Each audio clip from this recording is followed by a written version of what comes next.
Better Utilizing Investment to Leverage Development grant granted the City of Tampa.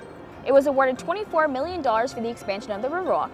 This will allow for connecting neighborhoods, including Ybor and West Tampa, to be connected by the Riverwalk. The grant will allow for the Riverwalk to also grow from 2.6 miles to 12.2 miles.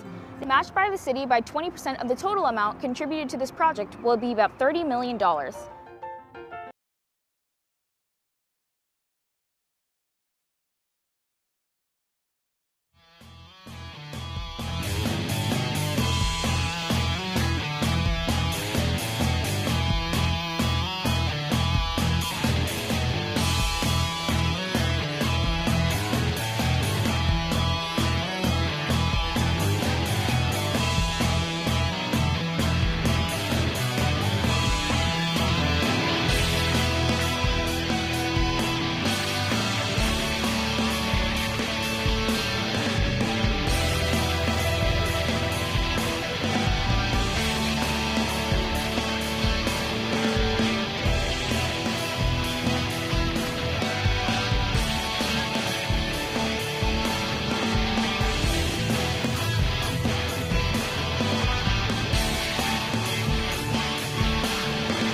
The broadcast is now starting. All attendees are in listen-only mode. Good morning, citizens of Tampa. Good morning, council members. Mr. Maniscalco, will you have the invocation this morning, sir? Yes, sir.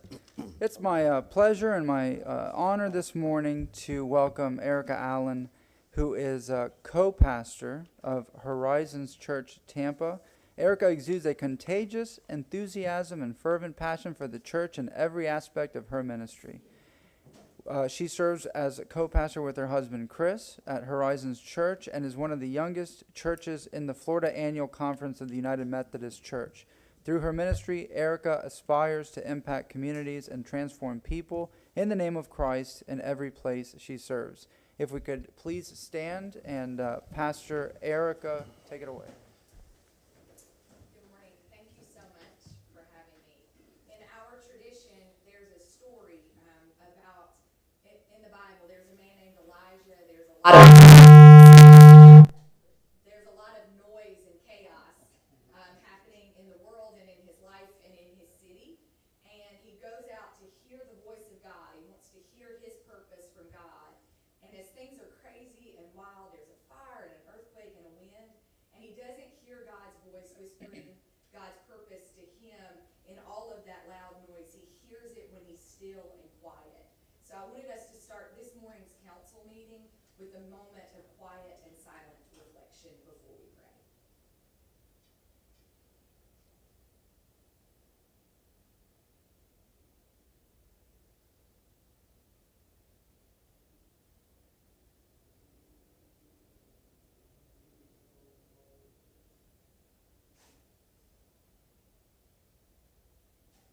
Gracious and loving God, as we began this morning with a moment of silence and reflection, we pray, God, that every person here will hear you whisper your purpose into their lives, and that we will have the courage to chase that purpose that you have for us. We also remember this morning, God, the people of Ukraine, for the violence and pain that people are experiencing. And we simply want to lift them up to you.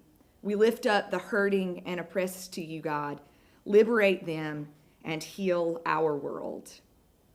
We also spent this weekend with our eyes glued to the Tampa sky as our servicemen and women showed the world the beautiful and powerful aircraft that protects freedom and democracy in the air show at MacDill Air Force Base. We acknowledge right now the gift of MacDill Air Force Base to the city of Tampa. And right now we pray for every person stationed there, every family of those servicemen and women. Protect them, give them courage, and give them joy in their work. Thank you, God, for the gift that MacDill Air Force Base is to our city. God, I also want to thank you for each leader in the seats in front of me and those who showed up to support our city behind me. Thank you for the love that you have placed in their hearts for the people of the greatest city in the whole world, Tampa. I pray, God, that you'll grant each council member wisdom in every decision they make. I pray, God, that you'll give them a keen sense of the welfare and true needs of the people. Give them a thirst for justice and rightness. God, I pray that you give each council member courage to do what is right. And I pray for respect even in the midst of disagreement.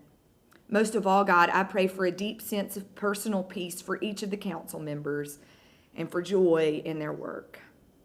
I lift up our city to you, God. Continue to bless it and make it prosper. Give strength to the people of this city who are weary. Give those of us in this room who have hope and light the courage to share it with the desperate and hurting. May those who are lonely find true and meaningful community.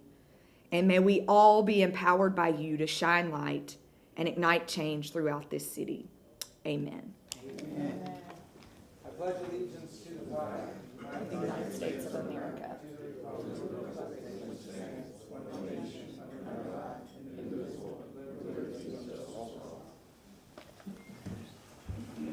Roll call. Carlson. Here. Maniscalco. Here. Citro. Here. Vieira. Here. Miranda. Here. And Goods. Here. We have a physical quorum. Mr. Shelby, before we get with your spiel, let me make a public statement, if you mind, sir. In light of what has transpired the last 4 days, that I can't talk about because I have retained counsel, again, everyone has their day and their day to be vindicated. I'm waiting for that day, and that day will happen. But in light of making sure that we move forward and making sure this council is steadfast. A leader can't be in turmoil and try to lead. As you hear my voice, I've got a situation that's going on with my voice right now. Mr. Vera, you saw that on Sunday, so I'm getting some medical attention about that this particular time. But at this time, I'd like to put, Mr. Maniscalco, if you take the gavel, sir.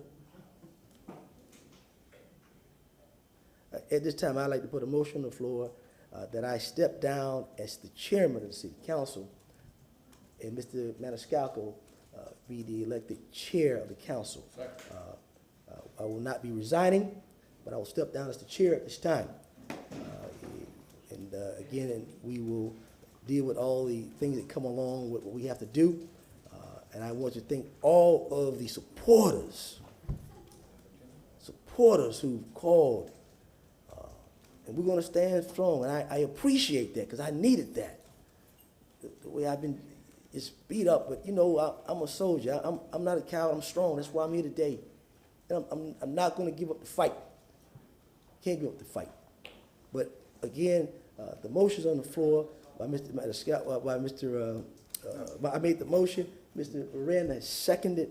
Roll call, please. Yes, sir. All right. I did pass the gavel. We have a motion on the floor from Councilmember Goods, second from Councilmember Miranda. Roll call. Carlson, Yes. Maniscalco, Yes. Citro, Yes. Vieira, Yes. Miranda, Yes. and Goods. Yes. Motion carried. Yes, sir. Mr. Shelby, go ahead. Mr. Chair, could I also make a statement real fast or before we go? Go ahead, Councilman Carlson. Thank you, sir. I just wanted to let everyone know that this week I've been at home with my son who has had COVID all week. And I don't yet have COVID. I've tested negative so far. But because I was exposed to him, I didn't think it was safe or prudent to be in the room today with my colleagues and the public. I didn't want to put other people at risk. So thank you to everyone for allowing me to participate remotely. Also, because of this, I also have not had the opportunity to comment on the events of this week. Although the legal department has advised us to not say very much, I did want to say that the comments described in the report are obviously not acceptable. Also, I feel terrible for the claimant and the claimant's family who have not only had to endure the incidents described, but now also the intense media coverage. I would ask the media to understand that these are real people who we know, and they're being impacted by a loss of privacy. The claimant took a brave step in coming forward and now should not have to suffer again. Thank you, sir. Thank you very much. Mr. Shelby? Yes, thank you, Mr. Chairman. Martin Shelby, City Council Attorney. Today is Thursday, March 31st of 2022, and we are here at Old City Hall at 315 East Kennedy Boulevard for a special call meeting. And the purpose of this special call meeting is to hear and discuss staff reports that have been rescheduled by City Council from the March 17th regular agenda meeting. The public and the citizens of Tampa are able to watch, listen, and view this meeting on Spectrum Channel 640, Frontier Channel 15, and streaming on the internet at tampa.gov/live stream. We're back in chambers. City Council is here with a physical quorum. Members of the public can attend in person in City Council chambers at Old City Hall and virtually participate in this public meeting using what is referred to by Florida statutes and rules as communications media technology. However, the public should be advised pursuant to the notice of this meeting and pursuant to the instructions on the page at tampa.gov/city council that pre-registration is required to speak publicly during public comment during the use of CMT. And with the use of CMT, I would ask council to waive the rules to continue to support the use of CMT during its meeting today. Do we have a motion? Motion from Councilmember Miranda, second from Councilmember Citro. All in favor? Aye. Aye. Any opposed? Aye. Thank you. Thank you very much. All right, this is a special call meeting. Today we were not supposed to have a meeting, but we moved staff reports from a previous meeting to today because there's likely a lot of discussion on some big items. Is there any cleanup on the agenda? I know 10 and 11. Go ahead, Mr. Shelby. I believe staff had sent out a memo asking that items 10 and 11 be heard first on the agenda. Is that correct, Mr. Chief of Staff? Good morning, John Bennett, Chief of Staff. That is correct, Mr. Shelby. Thank you. All right, so do we need a motion to switch that around, sir, or no? If it's by unanimous consent, that's fine, Okay. unless there's objection. Any objection to moving 10 and 11 up first? The other request that I have, counsel, is that on your agenda, there is no, excuse me. There is no space for information reports and new business at the end of the agenda. I would like counsel to please amend the agenda to add that, so you have that opportunity at the end of today's agenda. We have a motion from Councilmember Vieira to add information reports and new business. Do we have a second? Second. Second from Councilmember Miranda. All in favor? Aye. And lastly, Mr. Chairman, I believe that there's some housekeeping that Councilmember Citro might Yes, want to address up front. Yes, Thank sir, you go very ahead. much, Mr. Chair. Yes, on item number 5, which I had asked about the discussion of Senate Bill 620, which would have put even more preemptions on local governments on how they can write ordinances and the consequences to those ordinances by businesses. I have talked with Ms. Kate Wells in our legal department, and that bill was amended so many times that we have both come to the conclusion that it will not affect the city of Tampa adversely, in my opinion. So if no other council member has any objections, I'm satisfied with the report. Any questions or comments from council members? Vote to remove. Sir, if I can. Yes, sir. Just a motion to receive and file, and that'll be fine. Will be a- Councilmember Carlson, do you have any questions on item 5? Any comments? No, I'm fine with that, thank you. Okay, we have a motion to remove that, or I'm sorry, receive and file from Councilmember Miranda. Do we have a second? Second from Councilman Citro. All in favor? Aye. Any opposed? Anything else, sir? Thank you, Mr. Chair. All right, we will go to public comment. We have 3 minutes per speaker. You have the agenda, or may have seen the agenda. Yes, ma'am. Oh, I'm sorry. Item number 9, there is a request to continue that to April 21st, 2022. So moved. Second. We have a motion from Councilmember Citro, second from Councilmember Miranda. All in favor? Aye. All right, any opposed? That's it? Okay, we will now go to public comment, 3 minutes per speaker. If you would approach the lectern, please state your name. You will have 3 minutes. And that's any item on the agenda.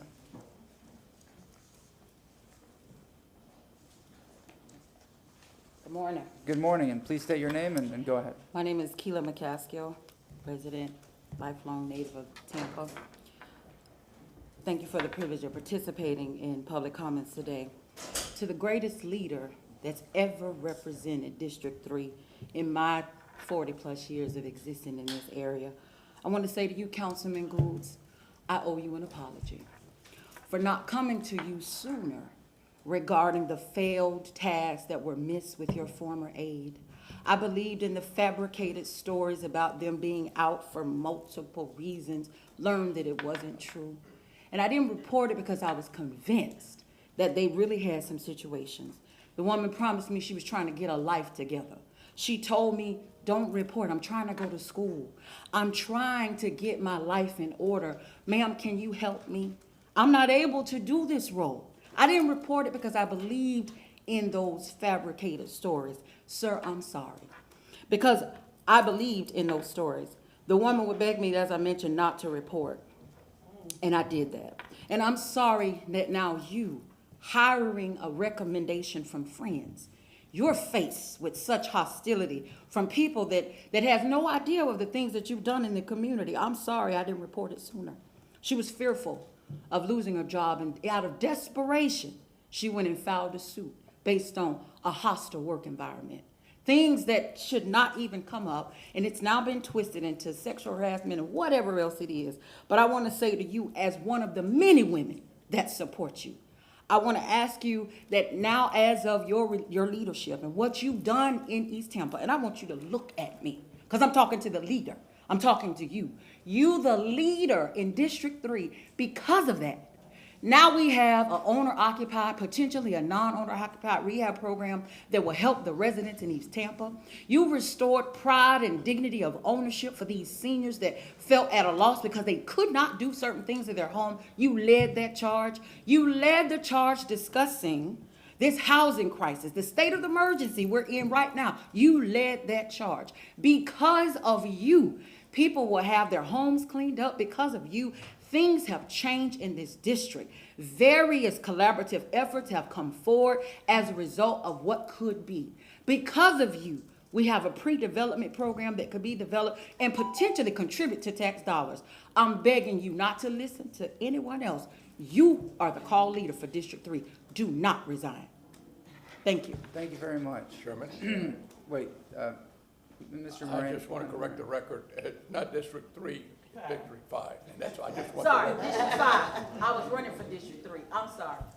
District 5. Mr. Shelby, yes, sir. Council, I'm going to ask you to be mindful of the public when they speak, that council should avoid any discussion of matters at a public meeting where the city is or is likely to be a party in litigation without concurrence of council. You have not received concurrence of council. This matter appears, from what I hear, to be likely a subject of litigation. With regards to the merits of what you hear, council, just please know that confidentiality still attaches to our obligation as a city, and I would ask you to be mindful, and I'd like the public to know that if council does not respond, it is because of advice of council and the status of this matter, and I'd ask that you be mindful of that when you make your comments, certainly, and if you hear no response, please direct your comments to the board generally rather than a specific council member. That's also a request in the rules. I appreciate that for your assistance and cooperation. Thank you. Thank you very much. If I may, it is Yes. nothing Councilman contrary Beer. to that. If I may, and I'd ask, that's why I stepped out with Mr. Shelby outside, because I asked him to make that point, because I knew there were going to be strong opinions on them with which we may agree or disagree. And I didn't want anyone to think that our failure to say anything was a statement in any way. So thank you, Mr. Shelby. Thank you. Thank you very much. Yes, ma'am, please state your name. Avis Harrison. Thank you, board, for letting me speak today. I'm a former Tampa Council candidate in the 2016 race. My statement today is Orlando Goods must step down. He is sowing seeds of chaos within the community. His sexist, bigoted, misogynistic, and homophobic comments show that he does not support a large portion of the community, and we cannot allow this to stand. His immediate resignation is needed so we can all move forward with supporting the community and put an end to the cloud of controversy he has hung over this city council. Thank you. Thank you very much.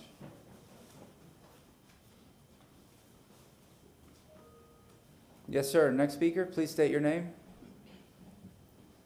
Melvin Hicks. As I look at the city council, I remember a pattern in Buckhorn tenure, that the same pattern is going on. I think Mr. Gould should stay. I don't really know the specifics about it, but I know it's the same pattern that's been going on since Buckhorn, and the same pattern going on right now. You was on it, Mr. Charlie, and you was on the city council, and you right there was on it. It's the same pattern. I think Mr. Gould should stay because he brings accountability to y'all. 4 right there. 5. Well, you know how you say it, but it's no safety. I think it's safety with him right here in the city council, getting y'all in order, having y'all accountable for y'all mess ups. I could say a lot about myself, what y'all did to me, how y'all dropped the ball with everything, my civil rights and all that. All y'all should be locked up. How y'all did the police department, it's on y'all. Y'all the legislative board, council, wherever, how you want to say it. I think Mr. Gould should stay. I really do. It's all about second chances, right? Isn't that right, Safety Commissioner? It's all about second chances, right? So You got informed of all this right here. I bet you did. And the chief of staff behind me, he dropped the ball many times too with me. But I don't think y'all just need to leave all this right here alone with Mr. Gould, because there's pressure, there's more issues in the city is going on than this right here. Y'all make it about one person and stuff like that, but it's more pressing issues in the city that's going on. Housing crisis, everything's going on. The police department. An officer got locked up for a retired officer got locked up for child porn on your watch, Mr. Safety, and you too, Mr. Chief. Y'all been dropping the ball. It's a pattern, and I think Mr. Gould should stay, and he should not resign. And if he resign, that means that what? Y'all trying to wash everything over again, cover it up. And we tired. I'm tired of everything getting covered up. And I think he should stay. And that shows accountability for y'all, especially for you, Mr. Chief of Staff. Right here too, and you right there, and you, Charlie. You've been here for a minute, Charlie. You've been here since Buckhorn, and I don't see you been doing nothing, Charlie. I have not. And you, Mr. Attorney, you've been here too. Thank you very much, sir. I got 18, please. You too, Attorney, you've been here, and you've been reading the charter the way you want to read the charter, the city charter the way you want to read it, but not for the people. And you don't, I think Mr. Gould should stay, and I think this is a witch hunt. Thank you very much, sir. All right, next speaker, please state your name as when you approach the lectern.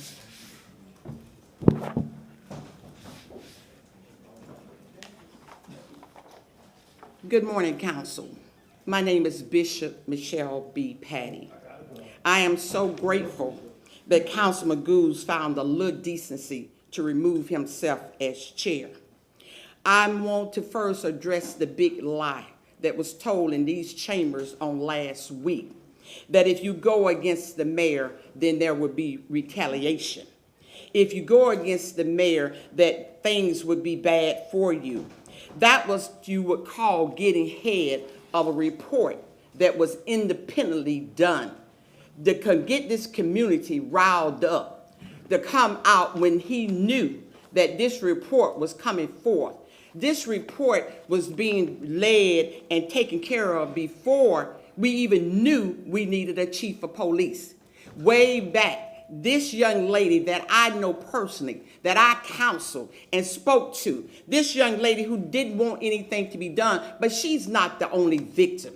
There are other victims throughout this investigation. I want to thank the African-American attorney that led the findings of 18 out of 19 charges. Now, it goes further than that. We have to look back at his service record as a policeman. 3 domestic violent charges, 3. Then you had the incident where a mother, he did not tell a mother about her child was going to run away. But on the very next day when she did run away, and he found some articles of hers, some panties that were soiled and blood soaked, did not enter them into evidence, but kept them in his drawer, the drawer of his station, for over 2 weeks. Now I'm leading to the most vulnerable victim was this child, the 13-year-old child who said and stated, and it was found that she was telling the truth about her boobs, that if she didn't sit up, her boobs would be dragging the floor. In my world, this sounds like a pedophile that would be watching children, would be holding on to a child's panties. And then this council, you all need to have the courage. There's a code of ethics the city have that he has violated. He has violated that code. And of course, there are some women, because African-American women have been treated so badly ever since the days of slavery, they answer sometimes to the name of B's and H's, who feel that this is okay because they're used to this kind of abuse.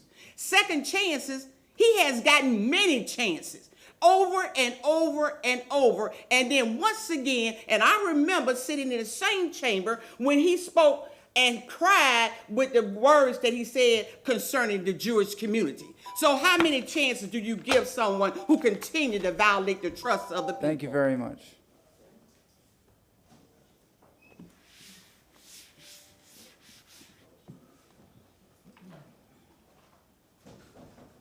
All right, next speaker, please state your name. Mentez not.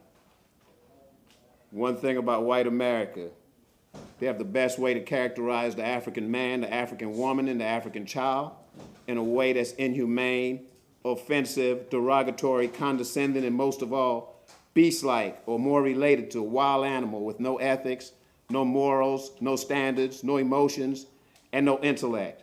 The wild Negro, 3/5 of a human being, that cannot be trusted with responsibility or character. The black person who sat in this seat before Orlando Gould was accused of sexual misconduct. The black man who sat in that seat before him was accused of character misappropriation and bad judgment. And the black man who sat in that same seat, the first African ever sat in this city council chambers, Mr. Perry Harvey, was also accused of being ethically, morally, and criminally responsible for certain things. Anyone that is a victim of sexual assault, sexual harassment, or sexual misconduct is truly a victim of something horrendous. White America has a good way of putting everything from foreign wars to petty gossip ahead of the black agenda. White America could instantaneously spend trillions of dollars on Ukraine, but can't pass a civil rights bill to protect Negroes right here in America. White America could trend out on a black man offensively slapping another black man on international television, but white America can't have a serious conversation about reparations. White America or white Tampanians can focus in on the personal misgivings or the bad behavior of City Councilman Orlando Gould, but white America or white Tampanians can't say one word about police brutality, over 600,000 bicycle stops, thousands of illegal arrests, hundreds of black unsolved murders, gentrification that have been disproportionately displacing and dispossessing Africans for the past 50 years right here in the city of Tampa. Even former police chief Brian Dugan have an opinion on the activities of Orlando Gould, calling for his resignation. But Brian Dugan had no opinion as to what he should have done when Brian Dugan, Andrew Warren, and former mayor, City of Tampa Mayor Bob Buckhorn, conspired to have me arrested and let the people that brutally physically assaulted my wife go. No one is calling for the resignation of the people who presided over the bike and wild black policies, the illegal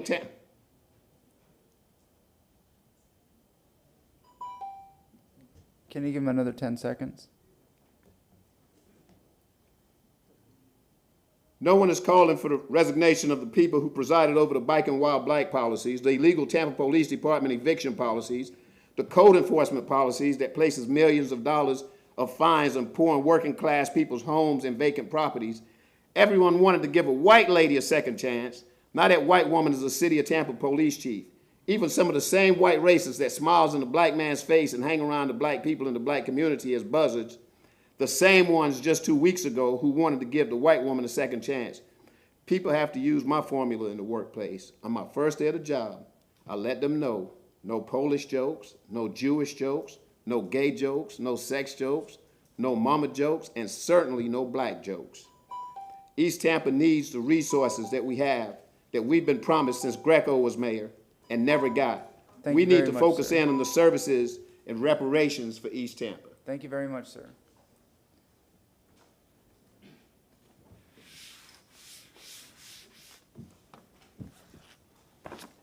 Yes, ma'am, go ahead, please state your name. Yes, good morning, Connie Burton. Here we are, and I'm glad I'm here this morning because what I want to address is when you was the chair, Councilman, yes, ma'am, and the board approved of how we was gonna deal and address the issues through your resolution of how African and the African community has been so dispossessed based on a history of racism. You signed the resolution in 2020, and here we are in 2022, and yet we have not found a way to move forward in ways in which African children and families can have a sense of hope. we can have a sense of hope by moving East Tampa forward.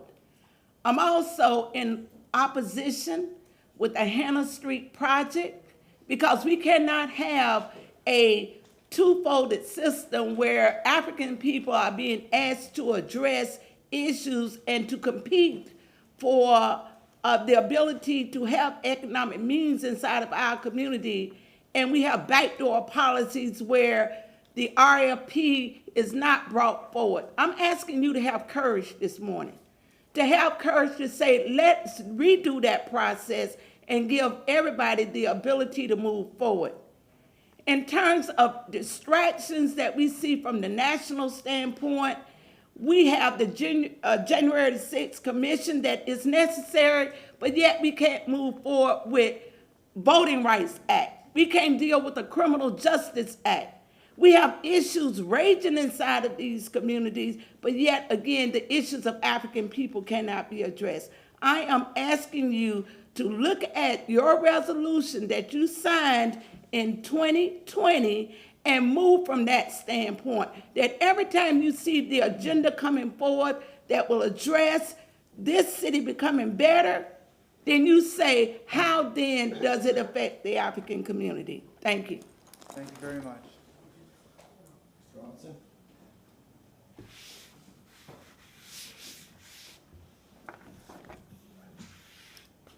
Next speaker, please, and sir, please state your name when you approach the lectern.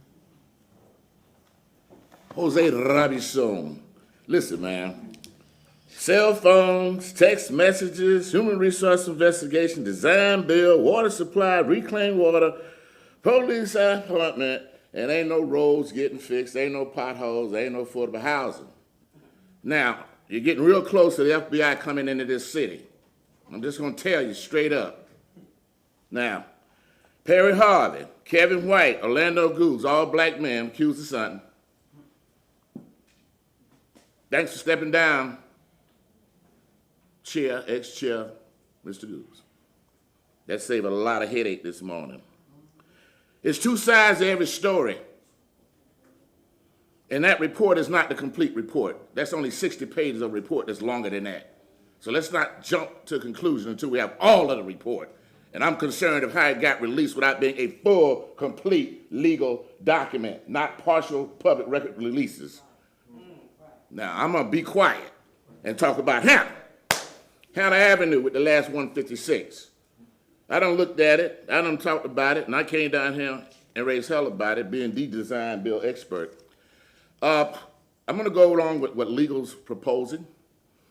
We don't need to throw the baby out with the bathwater. That would be chaotic, disruptive, and lawsuits going left and right. Trust me. We need to go forward with what we're doing with the minority business. They've got people there. You're getting the owner's rep. You're getting all that together. They're breaking it down. You know, the community is listening, and we're getting forward. We got enough confusion going on. 100 million. Let's make sure the 100 million get distributed equitably. That's the key. Now, the fix. Mayor's executive order. At least start with 9617. Right, Mr. Massey? We need to look at that design bill, local procedure, tweak it, fix it. I'll provide input. I did the same thing for Hillsborough County design bill. People don't even know it. The person agent called me up and said, I need your expertise when you work with us for 8 and 10 hours, sitting over there free, getting it straightened out. And they went and then procured a design bill, one of the largest design bills at the county. So, city attorney, I'll provide my expertise to help you, because I know we got plenty of design bills. In my last 28 seconds, Mr. Maniscalco, congratulations. I just hope to see who's going to be the pro temp chair. I ain't see y'all vote on that yet. There's got to be somebody to replace that. So I just want to say I'm willing to work with the city, but the city need to work with us, people out here that know this stuff, and get a good design bill, mayor's executive order. Thank you for your time. Thank you very much, sir. Thank you.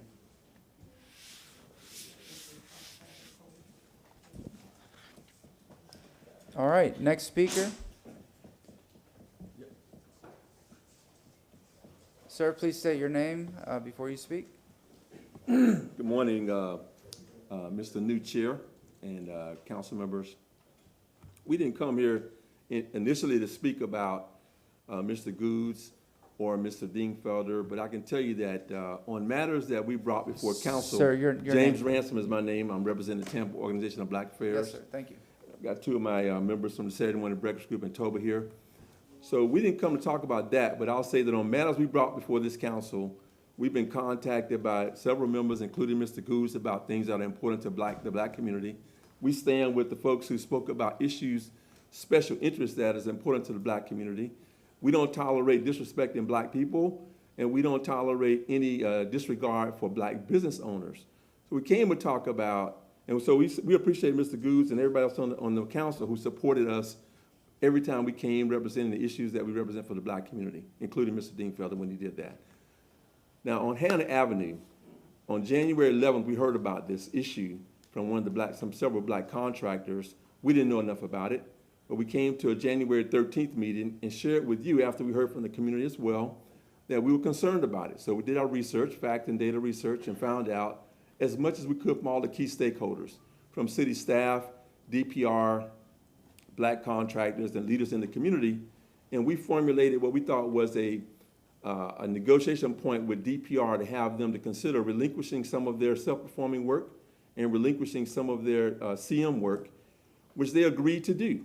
And we thought that was a positive thing. Now, we don't know where they are on contract closure with black-owned companies, but we know they're in conversation with a lot of black-owned companies to do that. So that's a positive thing.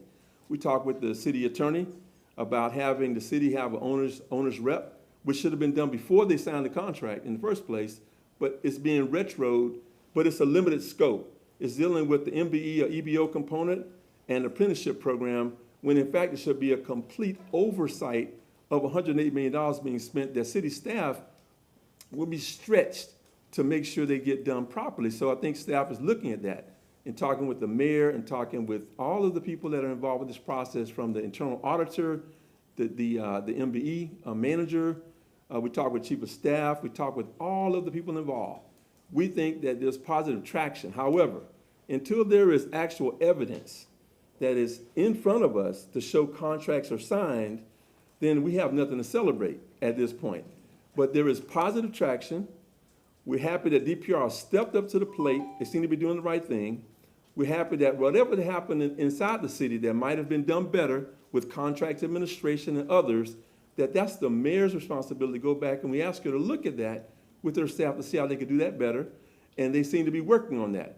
So with all that said, we're here to say that there's no reason right now that we cannot be in favor of what's happening, but we need to see evidence that is actually happening, and we want to hold you responsible and the mayor responsible for making this happening, but we think it's more positive traction to make up the lost time and close the gap. Thank you very much. Thank you very much. All right.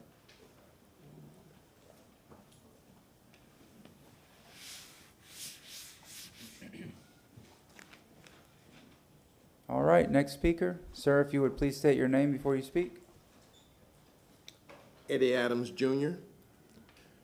I stand to speak on the matter dealing with former Chairman Goose. Politics is a blood sport. It's being displayed here today. A couple of weeks ago, I was here, and I heard every one of you guys give an example that would have changed the lives of any black men who had been in the exact same situation that you was in, and you're talking about second chances. Orlando Gould is a former policeman. And at the end of this whole process, you guys are using the age-old book of how to get rid of a black man. Once they get in power, the same old process happened. This incident didn't happen last week. This incident happened a year and a half ago, or even longer. But a couple weeks ago, it came to a vote on the new chief of police. Orlando Gould represent a population.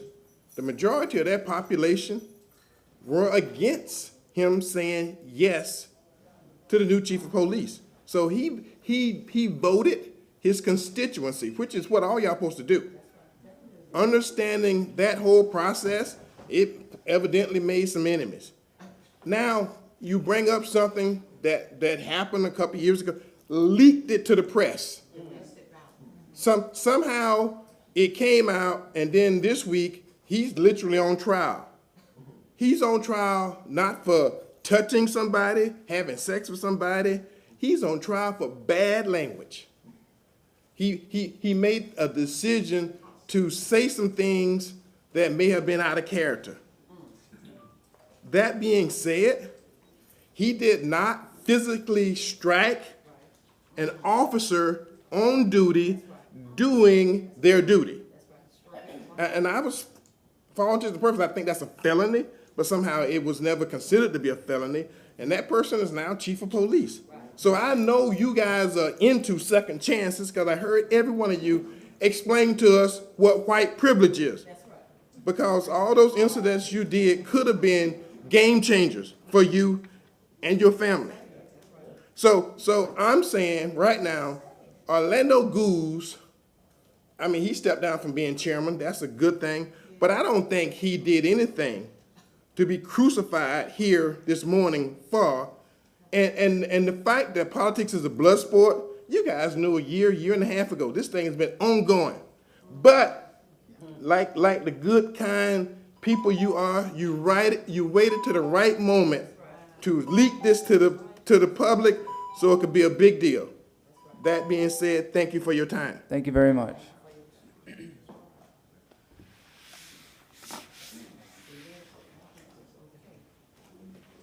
Yes, ma'am, please state your name. My name is Robin Lockett. Good morning, council.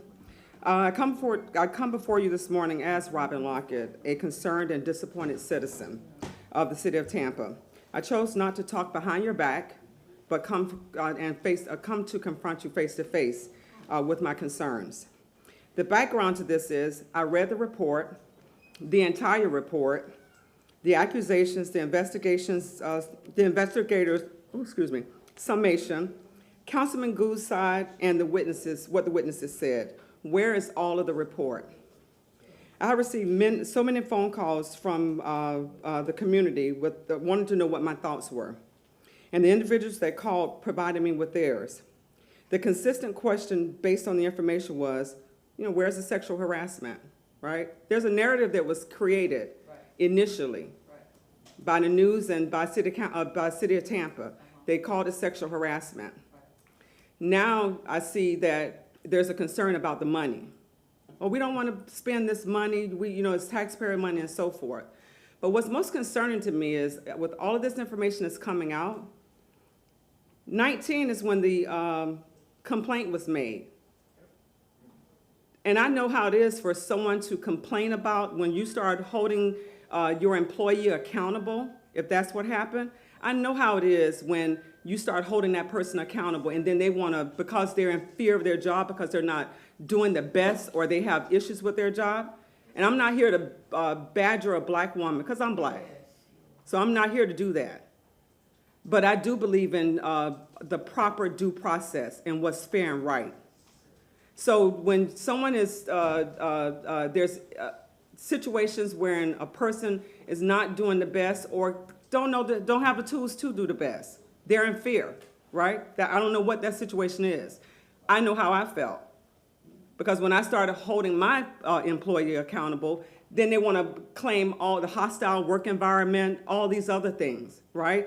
So my concern is that this information was provided on the 19th or it was reported to Human Resources. Because there's a lot of stuff going out, a lot of stuff being written, true or untrue. That's the media. Where's this due process? If it was 219, Councilman Goose, you were elected in what, 218? Oh, 218. So again, a year in the job, supervising somebody's a friend. Where's the due process? Where's the coaching? Where's the conversation between the two, if this is true? It could have been just one remark, allegedly. But where does the help from the city come in before, you know, thank you. Thank you very much. And please, when a speaker is speaking, if we can please have it quiet in the chamber.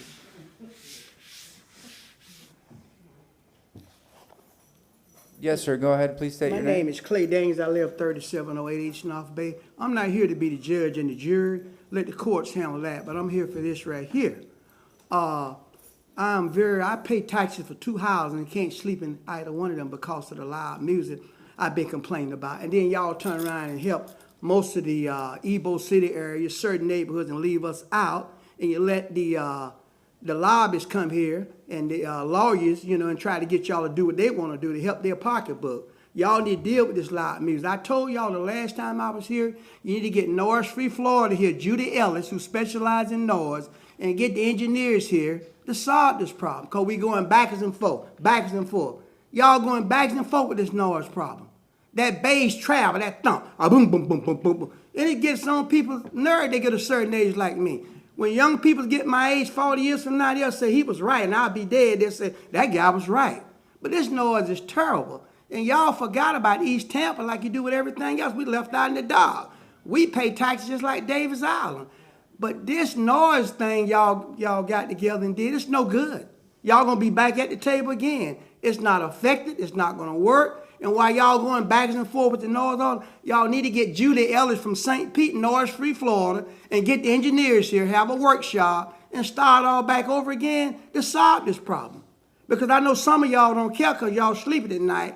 Had one commissioner, city council, call me and say, I'm going to help you with this problem. A long time ago. Not one say, we're going to get with the mayor and we're going to try to solve this problem. We need to take care of this problem. It's way overdue. But like I said, I'm not the judge and the jury.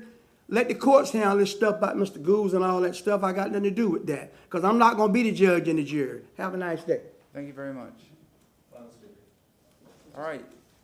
Yes, sir. Mr. Chairman, just a reminder, because I see there are a lot of people who are present, and just to know that there is no additional opportunity for public comment. These are not workshops, so if there is anybody else who wanted to speak, now would have been the time, just to let people know. Thank you.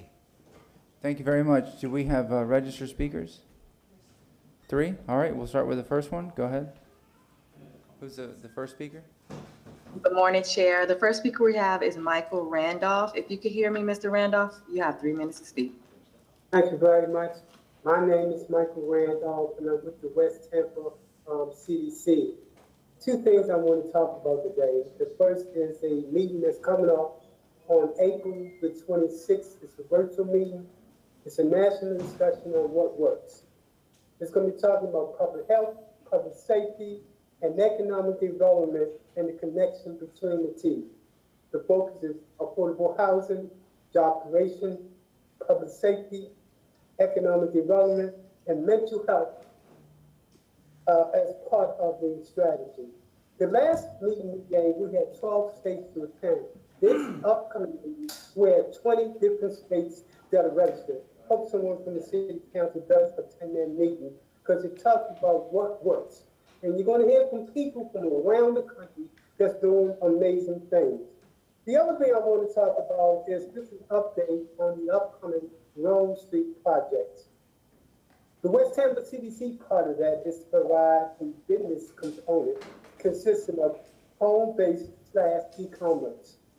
What we plan to do is to bring about 120 new jobs for residents in the West Tampa area. And out of those 120 jobs, over the next 5 years, 200 new jobs will be created as a result of those people that create those jobs.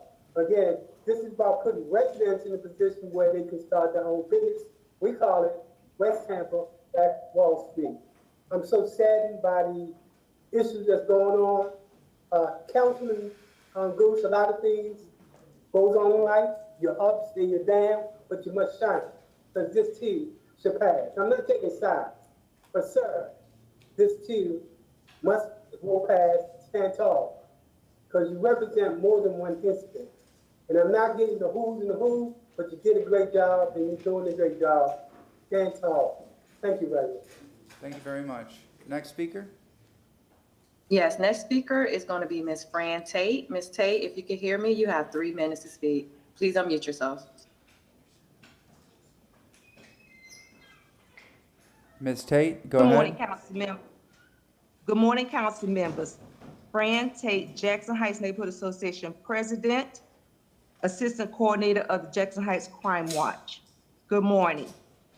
I have the permission of the association, the Crime Watch Group, as well as Ms. Cynthia Few, President of Belmar Heights College Hill Neighborhood Association and Crime Watch, who had to attend the physicians meeting this morning, to speak. We ask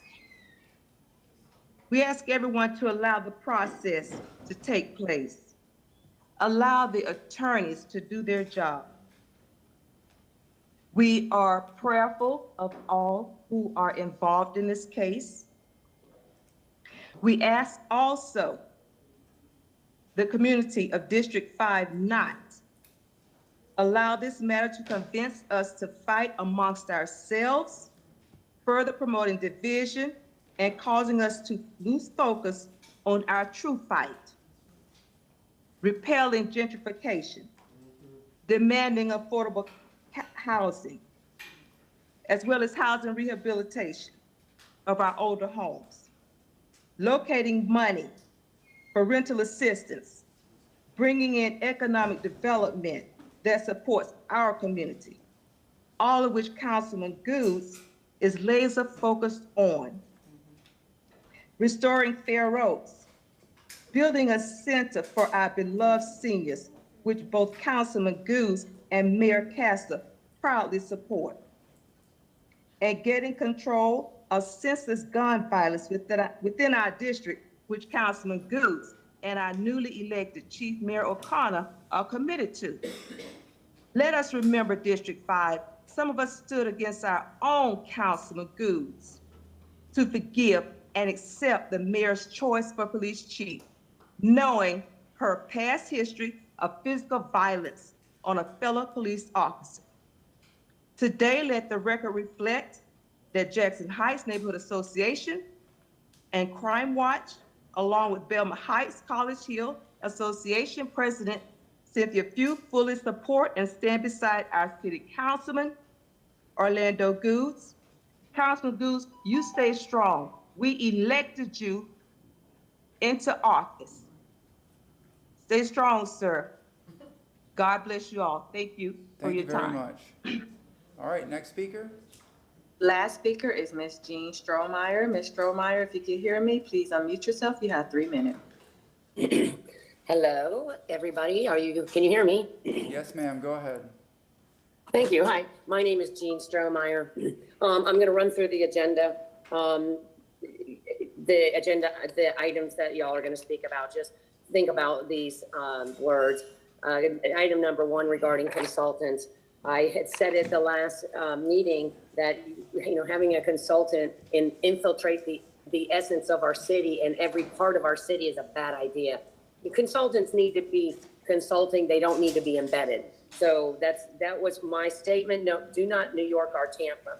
Unfortunately, that's exactly what happened by the railroading of Dingfelder and now Goods. If you go against the powers that be, then watch out. I know 4 of you are safe. The parking issue, again, just raise. I park downtown all the time in my business, and there's just no place to park because nobody can afford it, and then the tickets start piling up. Local business protection, I think that's a great idea, number 5 on the agenda.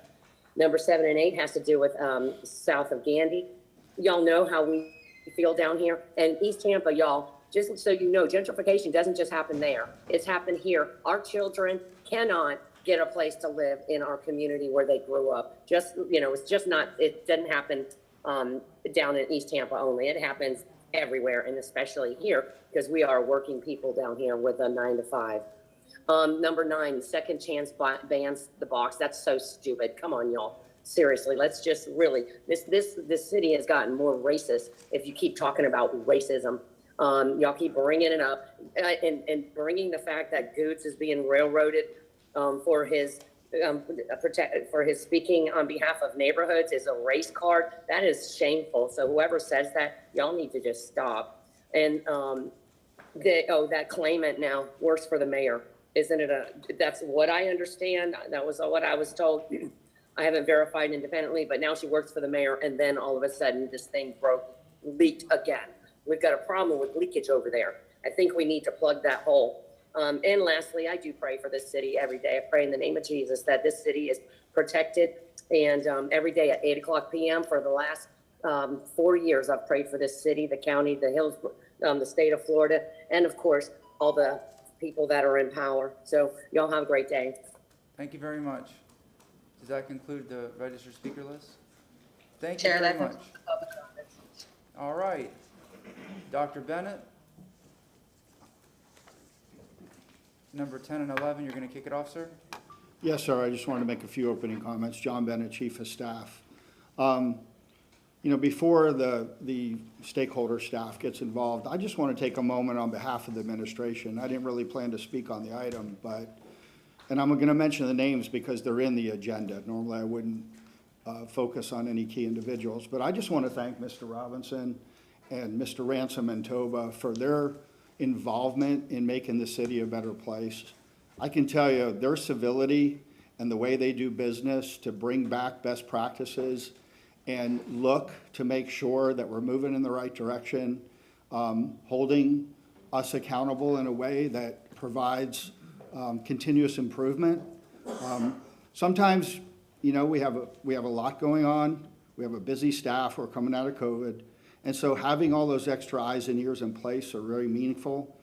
Not too long ago, council approved me to have the ability to retain our procurement director while we did a national search to find the best opportunity to move the city forward in a lot of these spaces. And so progression is part of the journey. And again, all input is always welcome. We really appreciate the feedback, but we also know that, as Mr. Robinson said, we have to move forward. Mr. Ransom takes on the same approach with his team. I've been to their breakfast meetings. I've talked with them. So again, just for the record, we just want to say how appreciative we are of the community supporting council and the administration to keep the city moving forward. And with that, I'll turn it over to staff for items 10 and 11. Thank you very much. And I appreciate your words about Mr. Ransom and Toba and Mr. Robinson. I know them both personally. They're good community leaders, always involved and always trying to do the right thing. Go ahead, Mr. Massey, sir. Good morning, Council. Morris Massey, Deputy City Attorney for the record. As you are aware, we submitted a memorandum earlier this month to address items 10 and 11 per Council's request. I'm here this morning joined by Adri Kalina, who is the Director of Logistics and Assets Management. We also have available online other directors. In fact, Sal Ruggiero is behind me, but also Gene Duncan and Brad Baird, to the extent that you need their expertise on some of the questions that have been raised. So we're here this morning to talk about Hannah Avenue. And per Council's request, we have reviewed the materials and information and questions that were raised by Mr. Robinson, Ms. Neff, Mr. Ransom, Mr. King, and others. To us, the questions seem to fall in kind of three categories. One is the process for the approval of the contract is one set of questions. Then there's another set of questions about community engagement, the outreach to East Tampa in particular, but also efforts being made by the city and by the selected DPR, the selected design build firm, to implement a very aggressive 35% combined women and minority business enterprise and small local business enterprise goal that's part of this contract. So and so Ms. Kalina is here, and representatives from DPR are here to address that element. Then there's been some questions raised about the application of the city's newly enacted apprenticeship ordinance and how that relates to this project. So, and we'll try to cover that as well. So those seem to be the three basic areas. So I just kind of wanted to outline to council how we're going to address that this morning first. Relative to the process and legal requirements, as council is aware, the Hannah Avenue project is being constructed as a under a design build contract, which means that it's subject to Section 287.055 Florida statutes, which is commonly referred to as the Consultants Competitive Negotiation Act, or CCNA. And the city of Tampa, as my friend Mr. Robinson mentioned, has adopted local rules to implement the CCNA statute. Our rules date to 1996, and they track the statute very closely. Under both the statute and our rules, there are certain steps in the process that we're supposed to take. And so I want to outline those steps and how we've complied with that to lay the groundwork for you all. First of all, both the statute and rules require that a request for qualification or request for proposal has to be published, advertised for the project. It has to include a design criteria package that has general parameters for the project. Then after the design build firms respond to that RFQ or RFP, then the city's, I believe, certification selection committee then ranks the top 3. The mayor then selects the top ranked design build firm, and the city enters into negotiations with that top ranked firm. One element of the city process that I just want to outline, because there's been some questions about this, is that when we do bring the design build contract to council for approval, the initial design build contract that's brought to you for approval really relates primarily to the design portion of the project, and is followed then thereafter by a GMP contract for the construction of the project. And the reason that it's done that way is that until the design process is completed, it's really impossible to have a true idea of what the construction cost will be for the project. So, and on Hannah Avenue, that process was followed. The RFQ was issued in 2015 for the project. The design criteria package and then the scope that was attached to the design build agreement that was approved in 2015, while it talks about renovation in the title, there is a clear statement saying that part of this was to evaluate whether those buildings, 135,000 square feet of buildings there, could be renovated, and if not, then we were looking at either a partial or total demolition and new construction. So that was part of the 2015 scope. And in fact, one of the first items that DPR was required to do under the 2015 contract was to evaluate the buildings on site to determine whether renovation was a viable option. And the cost and the price that was quoted in 2015 was really based on the renovation option, whether that was a viable option. When they got in and looked at the buildings, it was determined that renovation really was not a viable option for those buildings. And so there were not sufficient sums on hand at that time. The city didn't have funding on hand to proceed with the other option that was part of the 2015 RFQ and the 2015 design build contract. So the contract was put on hold. It was not terminated. We never severed our contractual relationship with DPR. It was just put on hold. When sufficient funds were identified in 2020 to proceed with the demolition and new construction option, that contract then came before you as an amendment to the design build in March of 2021, I believe. And then in November, the GMP contract came forward and was approved by council for the actual construction of the project. We've looked at this issue both at the time that it was done, when we proceeded back in 2021, and then we've revisited the issue again based on the comments that you received and the questions that we've heard here, and looked at the case law and the authorities cited. You know, one of the things you find when you look at the authorities and case law and CCNA is it's very fact specific. And the facts in these cases really don't apply to the Hannah Avenue situation. You had some of the cases that are cited deal with a municipality that asked for architectural services without going through CCNA. Well, architectural services were part of our package. Some of the authorities deal with continuing contracts. This is not a continuing contract. Some of them deal with phased contracts. This is not a phased contract. This is a contract that we entered into in 2015 based on a package that was done in 2015 that was put on hold for a prolonged period of time but was never terminated. And then when funding was identified, the project went forward. And at that point in time, obviously going through the second option that was identified in 2015, the cost of demolishing and rebuilding the project is greater than the proposed renovation. And we're also looking at construction costs in 2021 and 2022 that are at the highest that we've ever seen. The labor and material costs are skyrocketing. So that led to a huge increase in cost for the project. But it's our legal opinion that we've complied with the CCNA process, and that the project, there's no basis for the project to not move forward. There's really no basis to rescind the project legally. And quite frankly, much like some of the other comments made this morning, we believe discussion about rescission is likely to result in litigation and would warn the council not to proceed there. So I'm available for questions. Ms. Kalina, real quick, and Ms. Kalina will follow me with the DPR folks to talk about the EBO efforts that have been undertaken. And we are in the process of selecting, as has been mentioned, an owner's rep to help us to make sure that DPR does comply with those aggressive WMBE, SLBE percentages, and that they do comply with the city's apprenticeship ordinance. Yeah. Go ahead, sir. You're saying, and I've researched, I guess there's other counties have hired a project overseer for the whole entire project. Because I don't see how the city will be able to oversee the steps of this project and make sure that everything is followed through.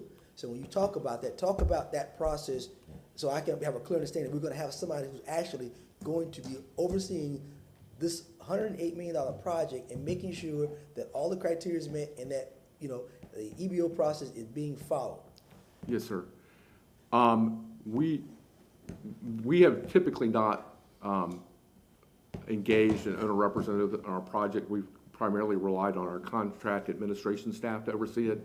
But given this project, the sensitivity of this project, we have gone out for an what's called an RFA, and we're in the process of selecting an owner's rep specifically to ensure that DPR does comply with the EBO requirements that are in the contract, the 35% goal for WMBE, SLBE. I think it's 20% WMBE, 15% SLBE.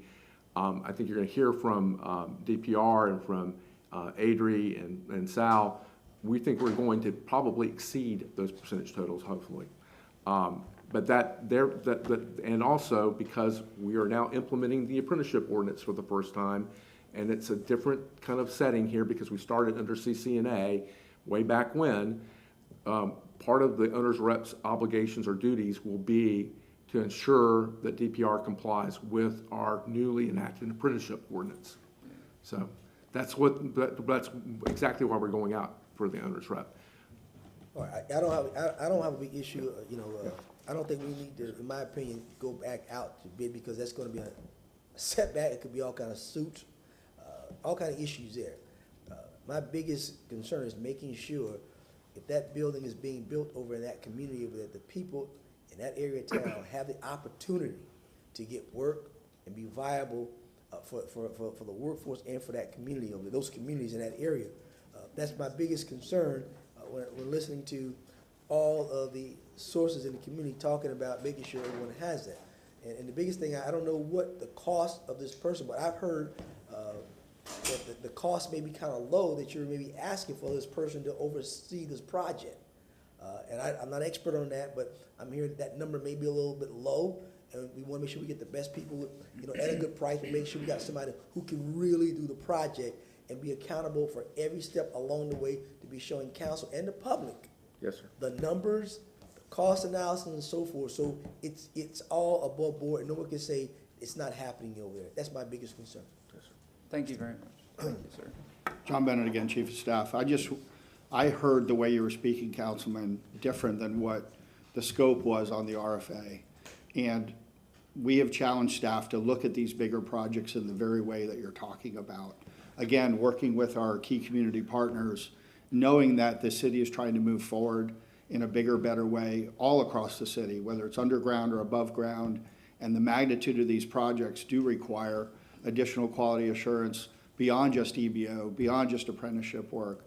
And so we're pulling back as a group, and we're talking about that specific project management level skill set across all these major projects. So I heard exactly what you were saying, and staff is moving in that direction. So thank you. Thank you. Thank you. And before I go to Councilman Citro, my two biggest concerns with this are, because it's a lot of money, it's over $100 million invested in the East Tampa community, is as I see the unions, the union reps in the back, we have the ordinance in place. and I've said time and time and again, you know, apprenticeship programs, how important they are. My brother-in-law went right out of high school into construction. He earns a great living. College isn't for everybody. We talk about job creation and whatnot is what we can do as council members. We're not job creators, but in situations like this, I think apprenticeship programs are so important because you're going out into the local community, you're lifting people up, offering them a path to a good future with a good income, you know, a good shot at the American dream. That's so important. I see Mr. Ransom here, he had, you know, concerns regarding, you know, contracts, and again, there's a lot of money, and I see it as there's enough money to go around for a lot of people. And if we can employ, hire, use, subcontract with as many local firms as possible, minority, women-owned, whatever it is, to lift up our community, to reinvest into our community. Because when you have local hands building a local project, there's a certain sense of pride. Whoever it is, their father, their mother, whatever, to say, I built that. You know, we worked on that. And so that's what's important to me, is investing and making sure that everyone has access to equity and everyone has a fair shot. Again, it's a lot of money, and it's money that needs to be invested as much as we can into the community. Councilman Cedro. Thanks for stealing my thunder, Mr. Chair. And then with the leadership of Councilman Vieira and our council, we did bring an ordinance for apprenticeship programs. And I was concerned, are we going to have a report on that along with everything else? And of those apprenticeships, are we also asking for the same amount of women, black-owned, African-American, and Asian and Latinos to be able to work in this apprenticeship program? Is that a prerequisite also? The apprenticeship program, and DPR has agreed, applies to this contract. So the apprenticeship ordinance that was enacted by you will be implemented in connection with this project. It does require, the apprenticeship at both the prime level and at the subcontracting level. That we do look at the project overall to meet the percentage goals, and that, and I think Ms. Zellman can probably address how we would apply that better than I could, but we are going to apply the ordinance to this project, and that's one of the chief reasons we are getting an owner's rep to help us with that. I believe that, again, Adri and DPR are here to talk to you all about their efforts with the women and minority business enterprises and reaching out and reaching those goals in small local business enterprises. I think they've done extraordinary. I think they've had. I can't count on one hand or both hands how many workshops, community engagement meetings, that sort of thing that they've held at Reagan Park and East Tampa, trying to reach out to the community and get those types of businesses, especially based out of East Tampa, involved in this project. So, but I'm going to let them report on their efforts and where they are with all of that. And those will also be monitored along the line. Yes, sir. And we can report back to council regularly on that if you like. Thank you, Mr. Thank Chair. you very much. Councilman Vieira, yes, sir. Thank you, Mr. Chairman. I appreciate all the work done on this issue. You know, I think the overall narrative that we're talking about here is putting values in the contracting process and whatnot. When we worked on the apprenticeship ordinance, and I see a lot of our friends here, Jim, Kevin, and others, who worked really, really hard on getting that passed.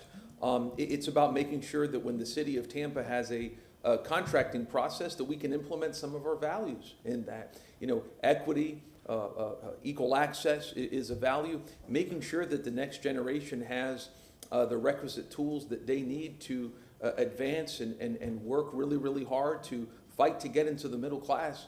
That's a value. That's a value. We're going to be talking about soon in City Council in about a month, encouraging putting incentives for contractors to hire returning citizens and to ban the box so that people can get a second chance. That's a value that we're going to be promoting through the contracting process.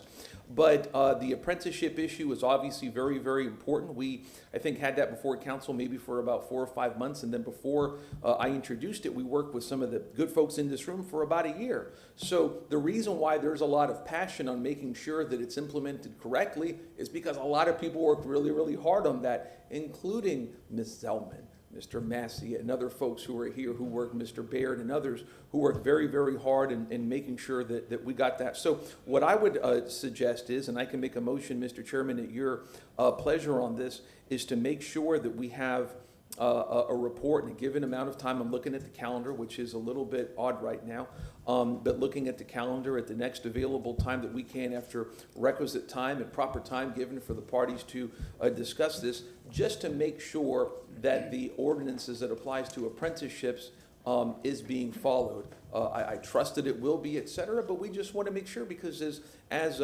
has been said, this is a big project and it's a big chance to highlight that. And we want all of the stakeholders to be at the table and whatnot. I know that on a lot of the WIMBY access issues, the administration, I believe, has been working with TOBA.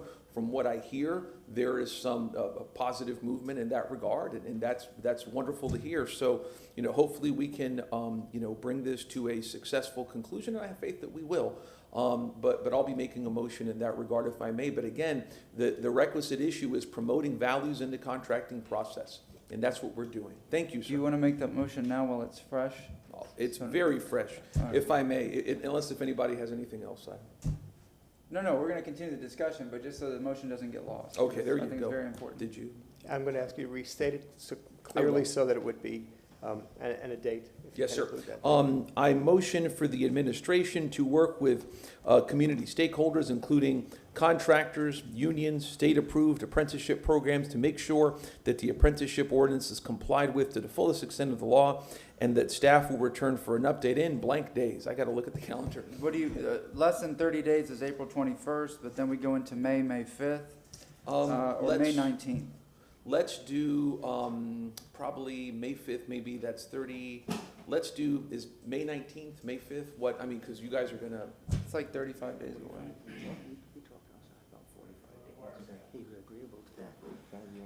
Councilman Salvagerio, Deputy Administrator.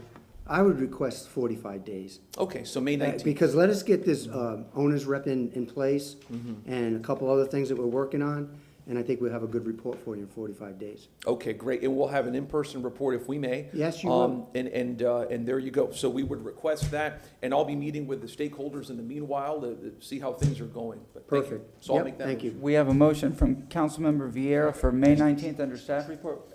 Second from Councilman Miranda and Councilman Citro. Yes, sir.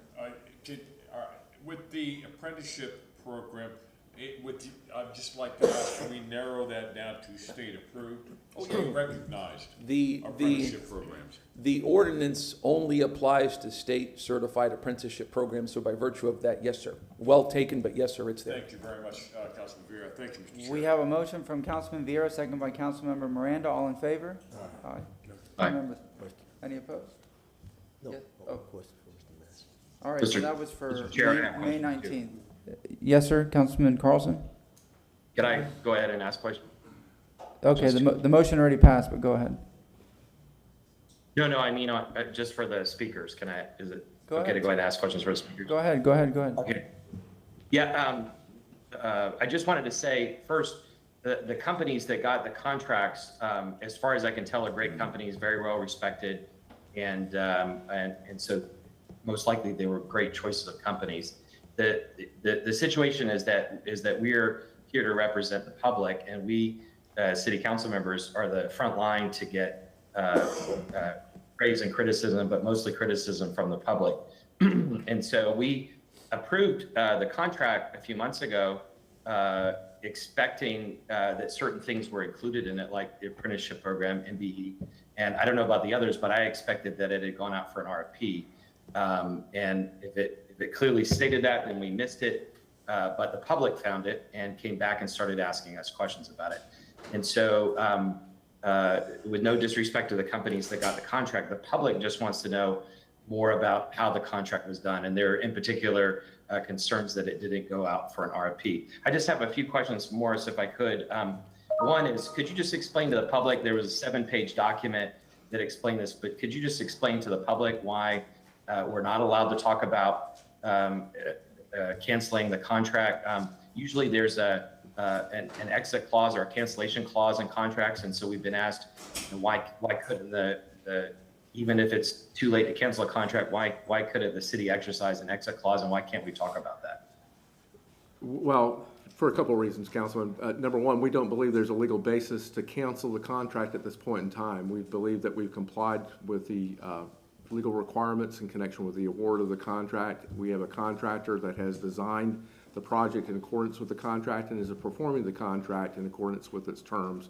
So we don't think there's any legal basis, that's first and foremost.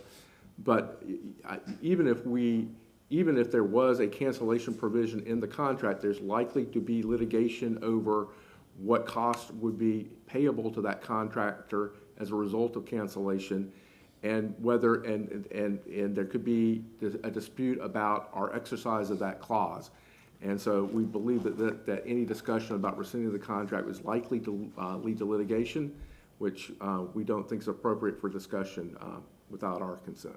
So. And then, thank you. And then, as I understand it from a little bit of research, there's certain, in the CCNA process, there's a certain maximum increase that the state allows for a contract. So this one went from around 6 million to 108 million.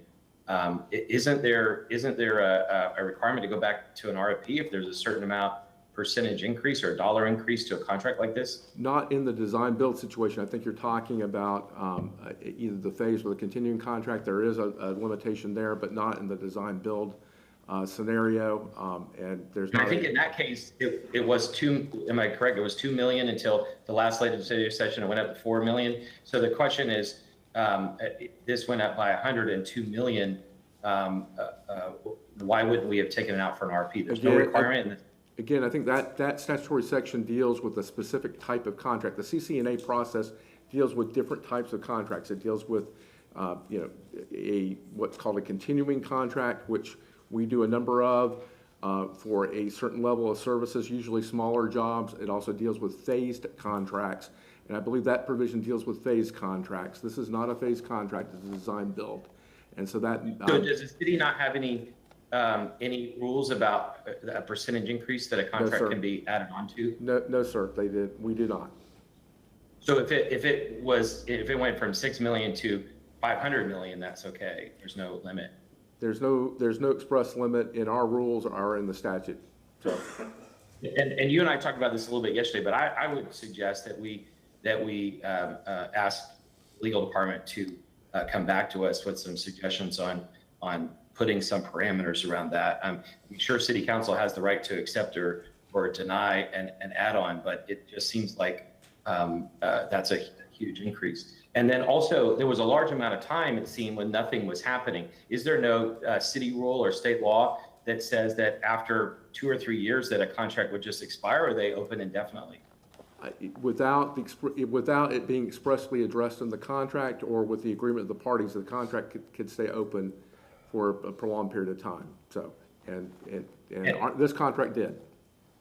And my understanding in the CCNA process, there's also a requirement for at certain points for public meetings that would require minutes and that they have to be advertised and there would be public comment. Do we have all of that? Is that all in the record? We in 2015, as part of the review process of the review of the design build firms that submitted proposals, yes, that's open to the public and there are minutes. And then after that, for the add-ons, were there public meetings to review the add-on contracts? No, sir, that's not required. Not required. So there were no other than the original contract, there's no other public meetings that are required? It has to come before you all in a public setting, but no. And then the big question everybody wants to ask is, okay, if it's legally allowed, wouldn't it make sense that the city would put this out for bid? If we saved, I said this before, but we saved $5 million, that would double our pothole budget for the year, or we save $600,000, that would double our sidewalk budget for the year. Doesn't it make sense to put it out for RFP? And who made the decision? The big question everybody has is who made the decision? Somebody made the decision not to put it out for an RFP. Somebody made the decision to add on instead of getting public bids and competitive bids. Can you tell me, in your analysis of the process, who made that decision and why, if you know that? I mean, I can't tell you an individual's name. Obviously, this came out of looking at the project after we were identified a funding source to go through the scenario of demolishing and building a new project there. It can't, but if there's a specific person, I don't know the name of that specific person, but there was a recommendation of the administration that we do that. I mean, is there a process in the city by which we make a go, no-go decision on an RFP, or is it a normal procedure that we would just add on to contracts like this indefinitely and I mean, preliminary? I mean, the question would be asked and it would be looked at, and it was looked at by contract administration and legal to determine if it's legally permissible and whether the contract was still in effect, and then contract admin also believed it was legally permissible within the scope of the contract, so. Well, I know you're the attorney, sorry, but my question is more like a business question. You know, businesses would put this out for bid because you would want to try to get the best price, and you got great companies working on it, but because we didn't get competitive bids, we don't know what the price would have been. So somebody made the decision not to get competitive bids. Is there no process in the city that provides some guidelines, and you know, who would make that kind of decision? That you're asking the lawyer for a business answer. Yeah, go ahead. John Bennett, Chief of Staff. Councilman Carlson, I believe that what Mr. Massey is referring to is that there was multiple, as we all know, based on the project and the community engagement, there was multiple facets that brought this decision together, albeit the contract legality, the point in time where we are with multiple facilities under lease, the opportunity to bring a community and government together in East Tampa. There was a lot of factors that brought this together, and once it was determined to be legally justified to do so, timing was an element. So I would use the term the administration brought this together collectively and made the best decision we could at the time.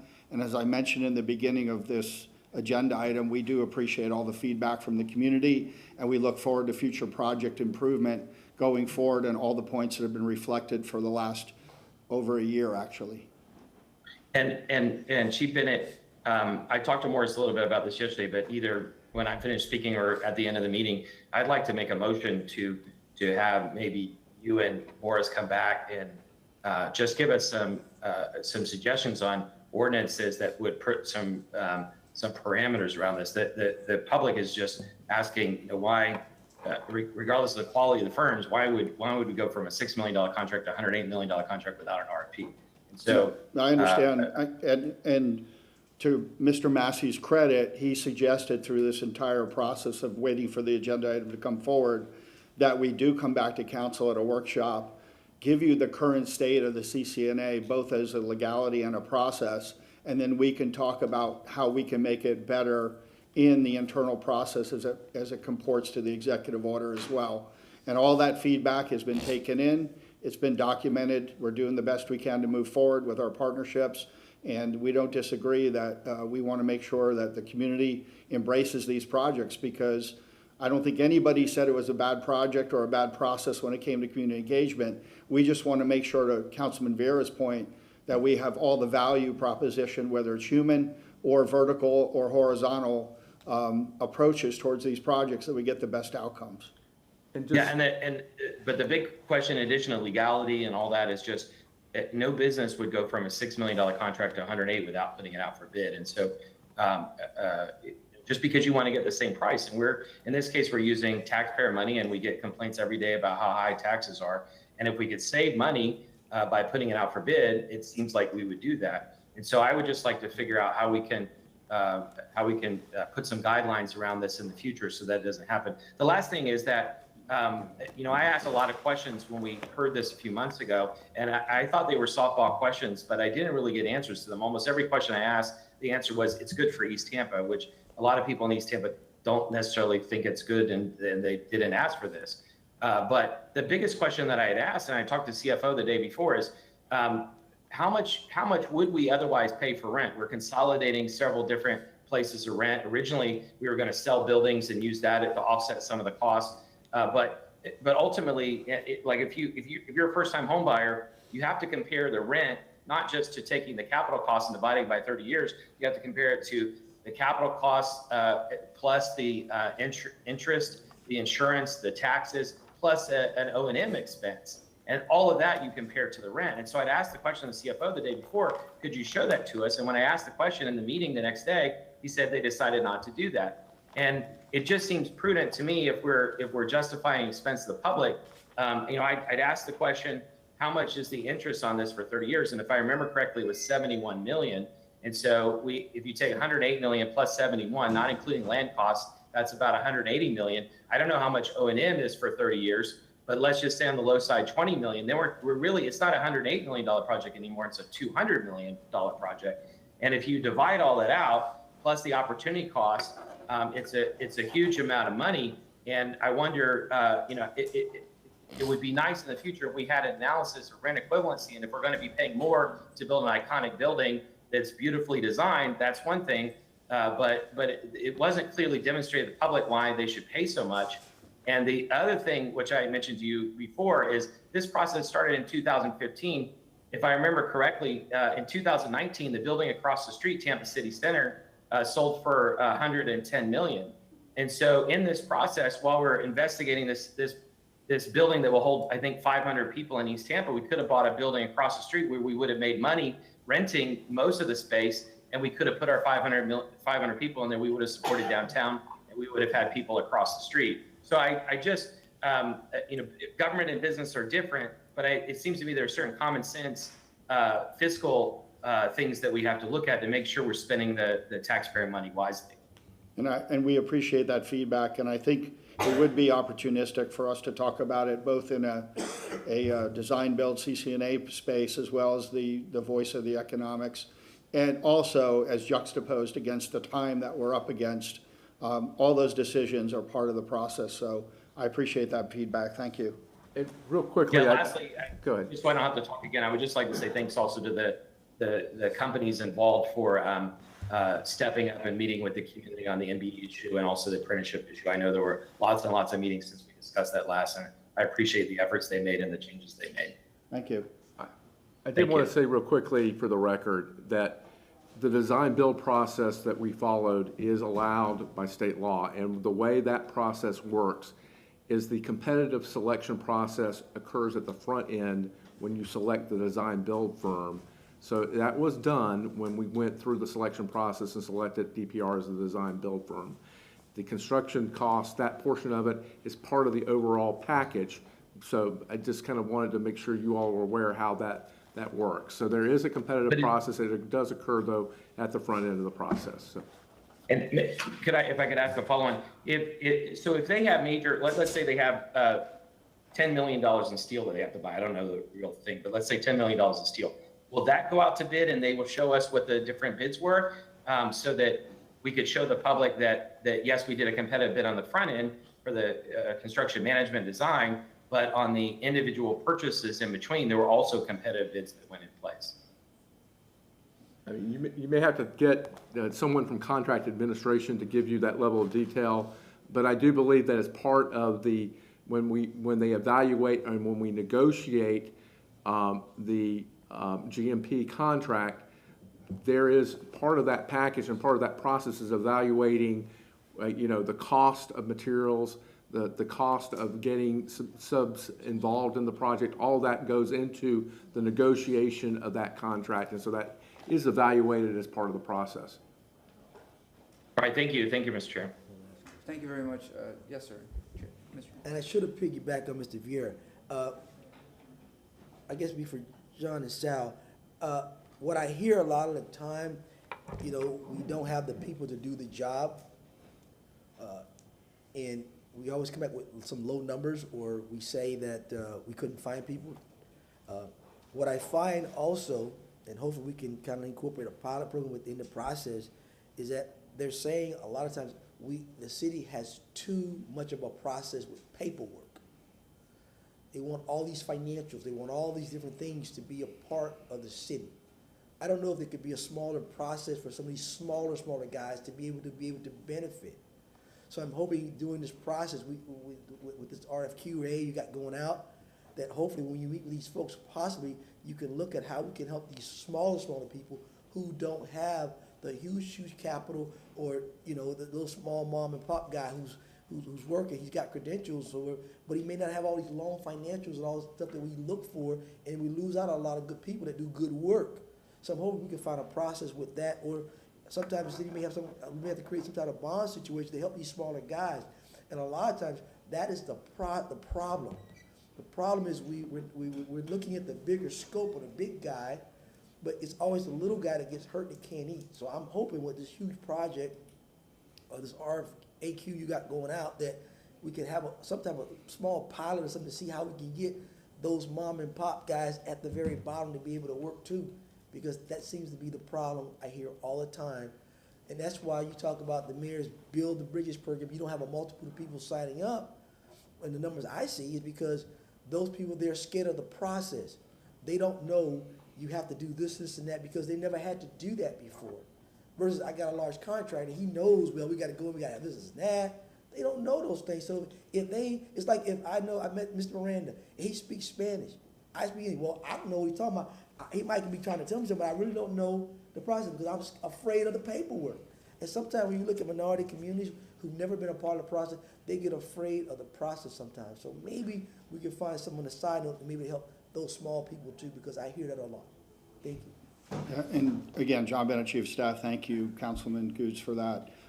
2 comments. One, we have been hearing that. Matter of fact, if you recall, just recently in front of council, there was discussion about the builder's risk insurance. And we went back, we huddled up, and now there's going to be an RFI going out to see if we can work with some of those smaller community opportunities.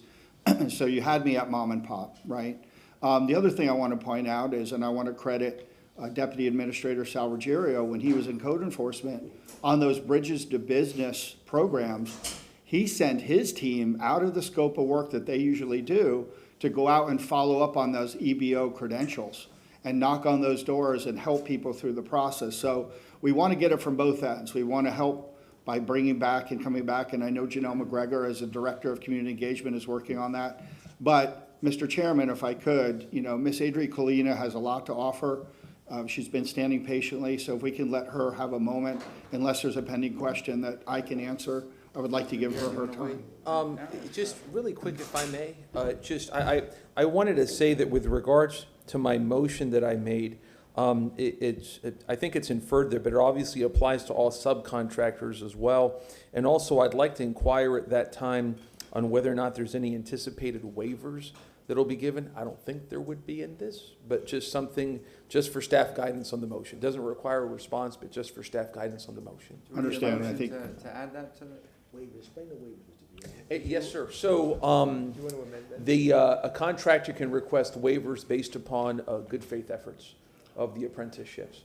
So just inquiring in that regard. I don't anticipate that occurring, but you never know. So that's it. Councilman Vera, if Ms. Colina goes, then it may open up some opportunities either to keep the motion or to amend the motion. Thank you, sir.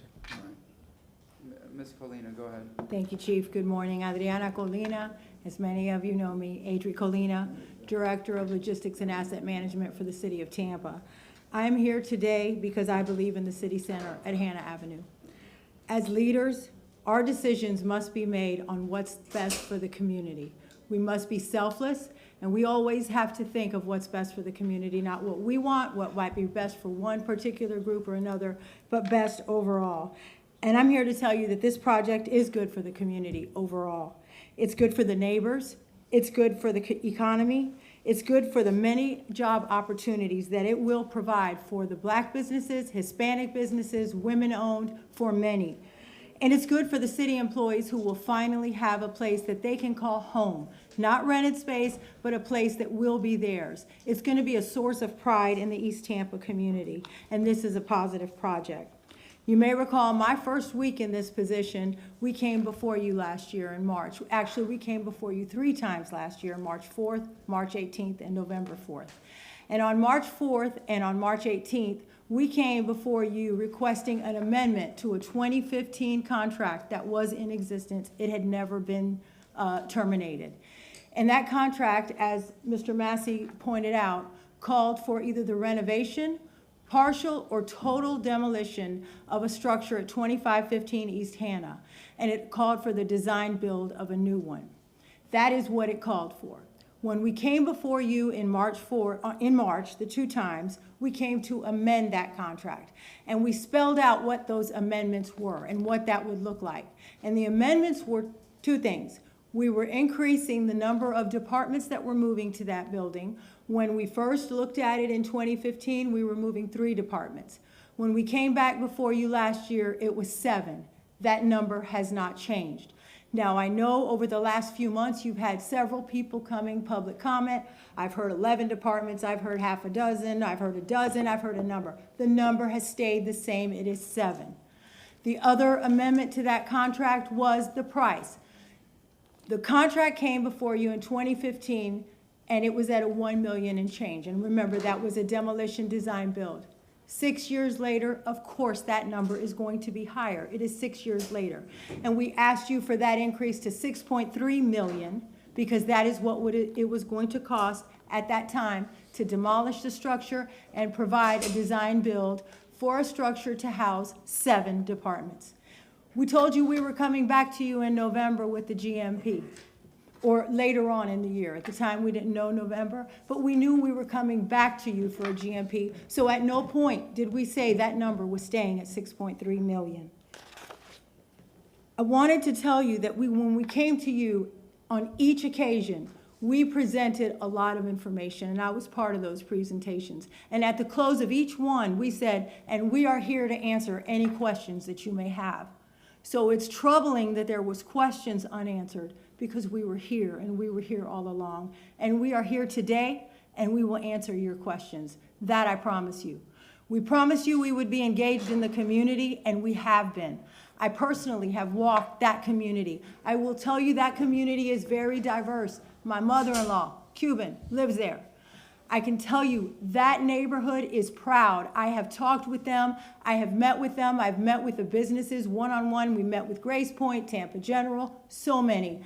I am so excited to be a neighbor in that community. It is an active community who is excited about this project. I want you to know that as a Hispanic female department head, EBO to me is personal. It's not just a number. Another incorrect information that I heard through public comment was there's a 26% EBO goal. Heard that last few months. Wrong. We have a 35%, unprecedented 35% EBO goal. That number is not just a number. As a Hispanic female department head, my journey hasn't been easy. I know what it's like to be a minority, and I can promise you I would not be part of a project that isn't committed to fairness for everyone. I also want to tell you that since 2021, I have worked very closely with the DPR Design Build team, and they too are committed to diversity. They are here today to tell you a little bit about what we've done, all the meetings that have been held. I was at the meeting at Rogers Park, and it was so very well attended. I saw Councilman Goods there. I saw Jose Robinson, like he called himself earlier today. Chloe Coney was there, Yvette Lewis was there. It was very well attended. It was transparent. We put everything out there. And I'm gonna call you out for a minute, Mr. Robinson, because he's always good about bringing things that are an issue to the forefront. He's good about bringing problems. He's good about making recommendations. But that day he stood up and he said, I applaud you. I've never seen an outreach like this on a city project. And I thank you, because that tells me you're fair. It tells me you don't just complain, but that you also recognize the right, and I thank you. I want to also say that last week we met with Mr. Ransom and members of the TOBA organization, and I want to thank you all as well. I can tell you on that day, they recognized the many positive steps that have been taken. And while there may have been some incorrect statements over the last few months, we listened. We listened because that told us, yes, we've been doing outreach, but yes, we need to step up our game. We need to get out there a little more, and we have done that. And I am going to turn it over now to Brian Yarborough, who is the project executive for DPR.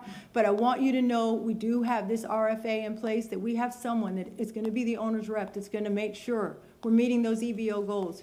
We're meeting the apprenticeship program goals. And part of that DPR team includes Mr. Thomas Huggins.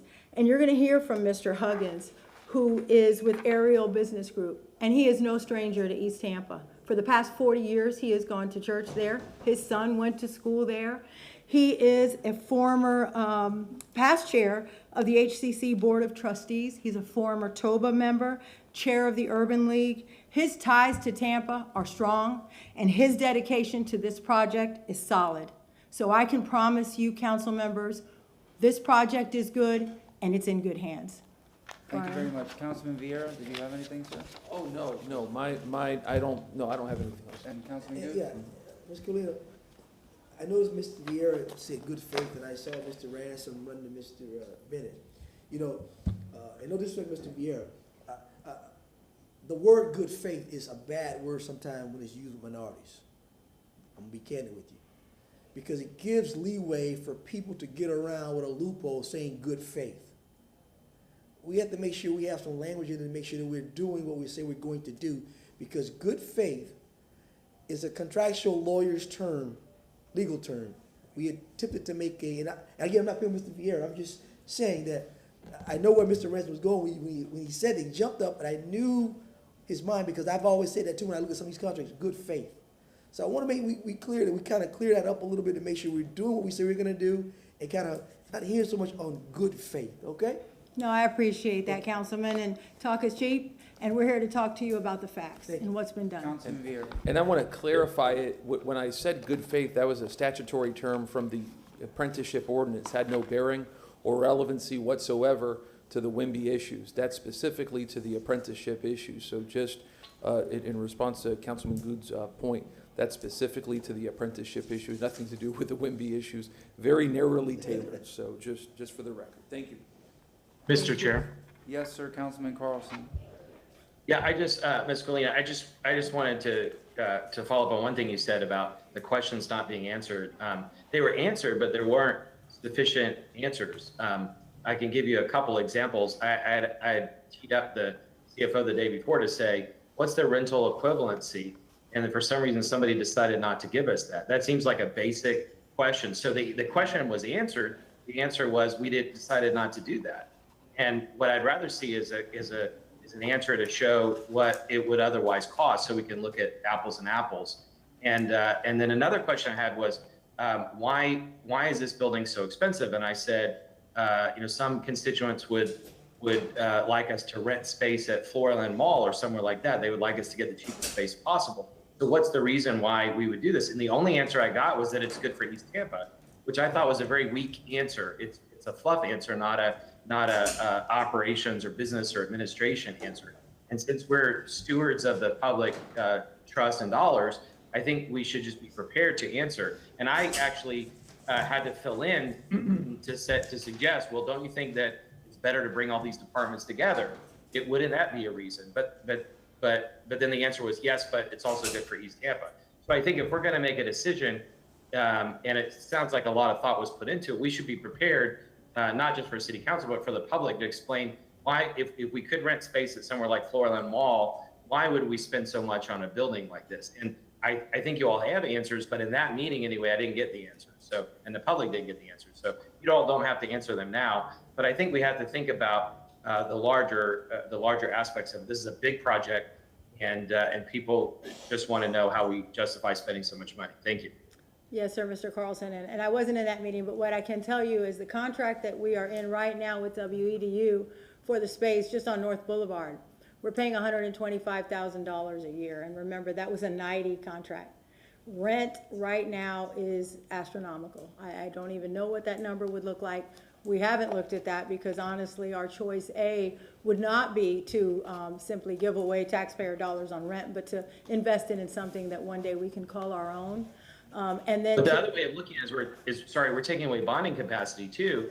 And so I think it's just a basic question. Like we can throw up numbers. Like I threw up the number we could have bought Tampa City Center right. During this process, and we could have made a profit on it. But like the mayor said to me, that's past tense. So I just think as we're looking forward, we ought to look at this from a financial and in a business management standpoint. Chief of staff is really good about looking at the holistic view of everything, but we didn't explain that to the public when we discussed it last time. And so I think as we're looking at big projects like this in the future, we should think about it, not just from a legal perspective or a contractual perspective, but if there's a vision for doing something, we should have the details that should go behind it. Thank you. Yes, sir. And then on the city center example that you gave, I know the Hannah Avenue site we owned. We did not have to buy that. But a big part of the site selection was something that would be convenient for our customers. And city center and parking downtown is an issue. So that's something that's been really important to us, is to have a place that they could go to where parking would not be an issue, that it would be convenient for them. So a lot of thought went into the site that we chose. Again, it was just for the greater good. All right, thank you very much. Thank you. Thank you. Yes, sir, go ahead, please state your name. Good morning, Council. Brian Yarborough, DPR Construction and Project Executive for the Hannah Avenue Project. We're truly excited for this great project and what it will mean for the city of Tampa, and specifically the residents of East Tampa. DPR Construction is committed to providing opportunities for diverse businesses, and that commitment is part of our company, our culture, and permeates all aspects of our organization. It's our philosophy that we should be integral and indispensable in our communities. Our team is wholly committed to the unprecedented goals that have been set for the Hannah Avenue project. I think we mentioned that 35% combined goal, 20% of the underutilized WIMBY businesses or black business enterprises specifically, and then 15% of the small and local business enterprises. And we're excited to kind of raise the bar and set the new standard for projects with the city of Tampa. While our team has always been committed to the diversity goals for this project, I think is evidenced by our nearly 30% participation by WIMBY certified firms within the city of Tampa that make up part of our design team. We've heard the concerns that have been raised over the last few months and have enhanced our plan to make sure that we're responsive to those concerns during the actual construction of the project itself. And since we were last in front of council back in November, our team has taken several steps to kind of reinforce our commitment and our approach to achieve the minority goals set by EBO for the project. We've either hosted or attended 7 outreach sessions related to the project and supplier diversity goals in the East Tampa community. The most recent one was held on February 16th, as Adri mentioned, at the Reagan Park Rec Center. Phenomenal turnout from the community, provided a great opportunity for transparent conversation about the design build process, where we were in the project itself, and the opportunities that lie ahead. We facilitated 14 one-on-one workshops with potential Tier 1 trade partners, both diverse and non-diverse firms, to clearly define the diversity goals and requirements for the project. We met one-on-one with several diverse businesses and nonprofit organizations to introduce DPR Construction, review our community engagement plan, and most importantly, solicit feedback from those groups. We've either attended or hosted 16 community events with an emphasis on establishing relationships with the diverse business community and informing residents about the opportunities. And what I'm most excited about are the partners that have joined our team. We've engaged both Ducon Construction and Strategist Project Support Services.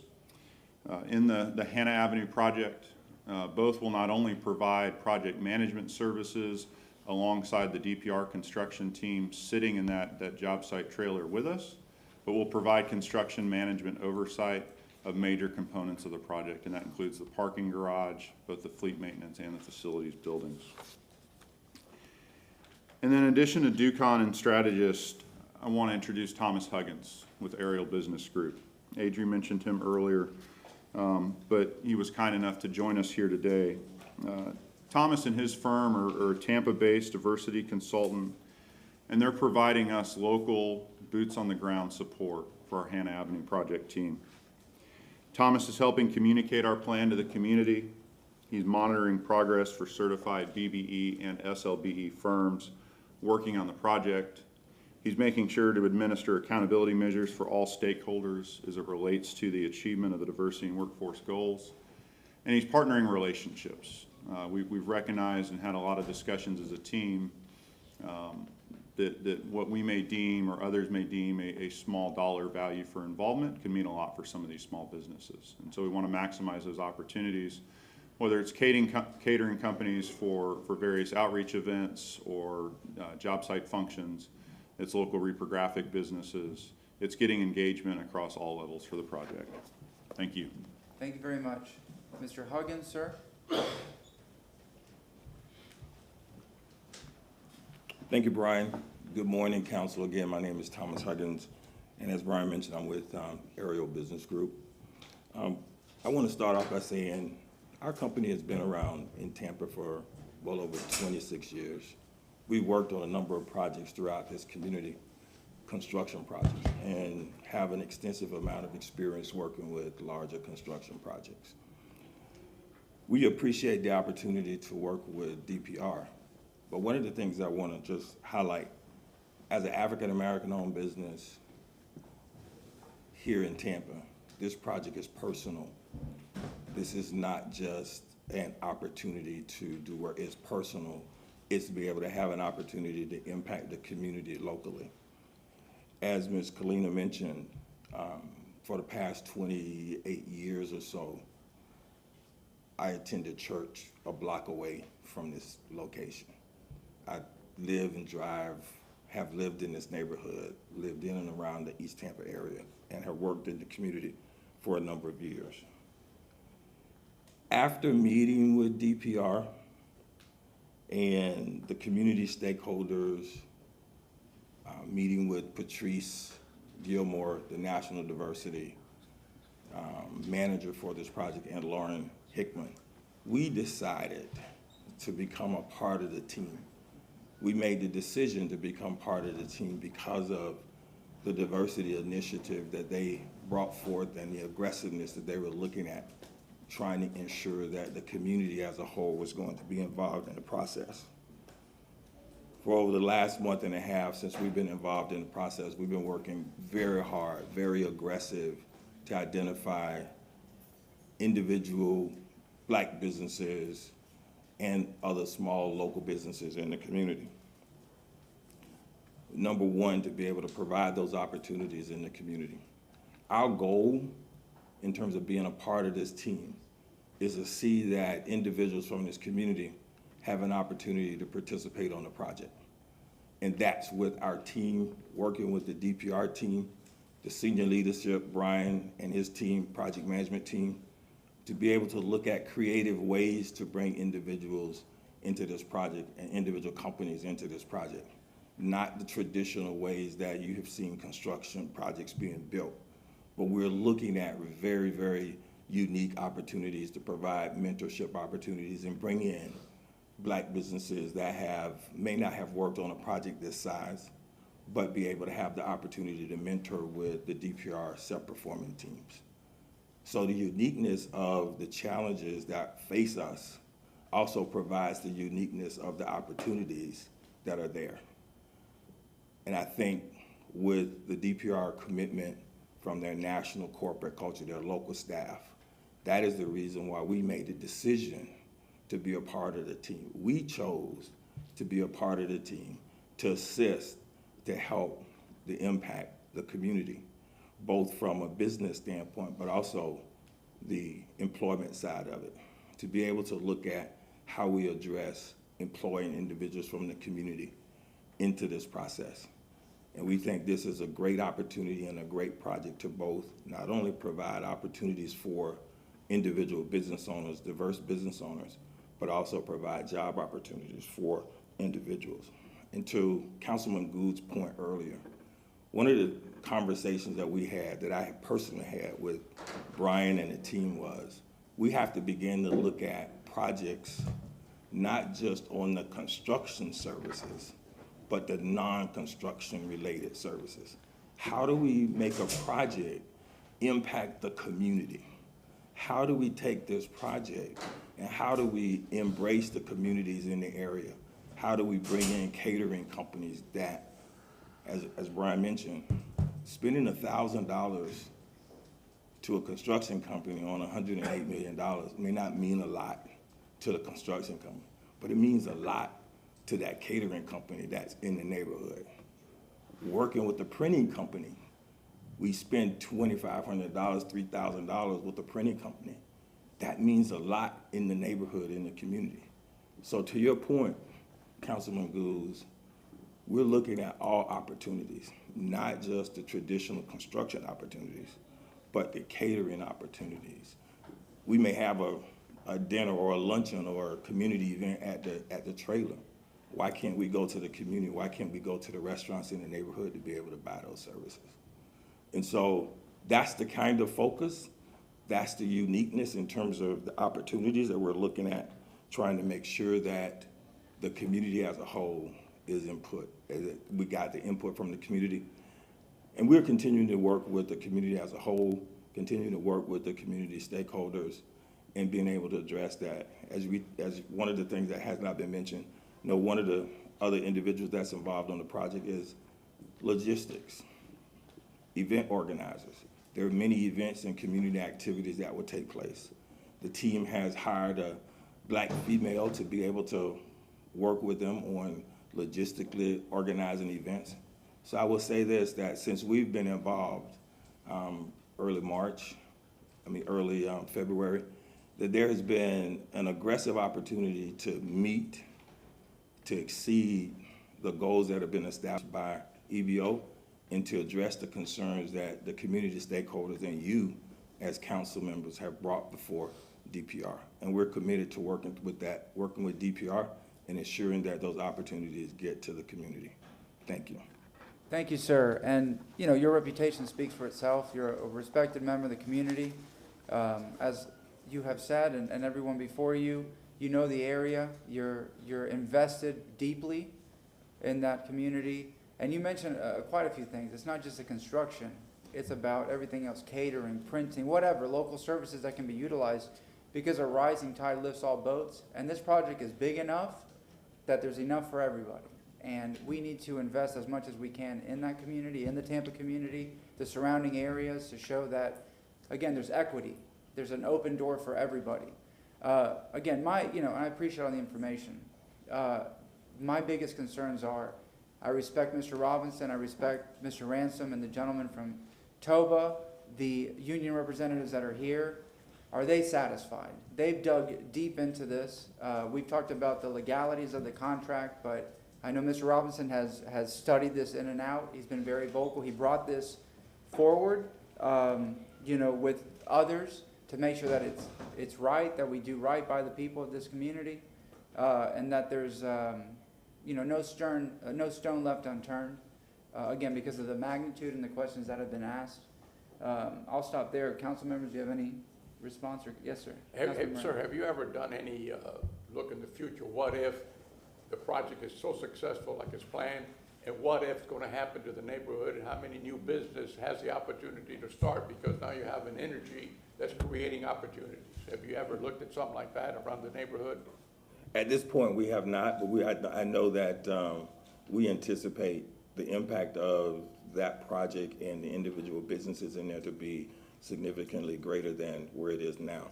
Using the example of how we work with the local restaurants, how we work with the catering companies, how we work with the printing companies, we're looking to actually provide a greater revenue growth with those companies. Thank you very much. Yes, John Bennett, Chief of Staff. I'd like to augment the response. Just this week, Councilman Miranda, and I'll credit Fran Tate for starting this in East Tampa.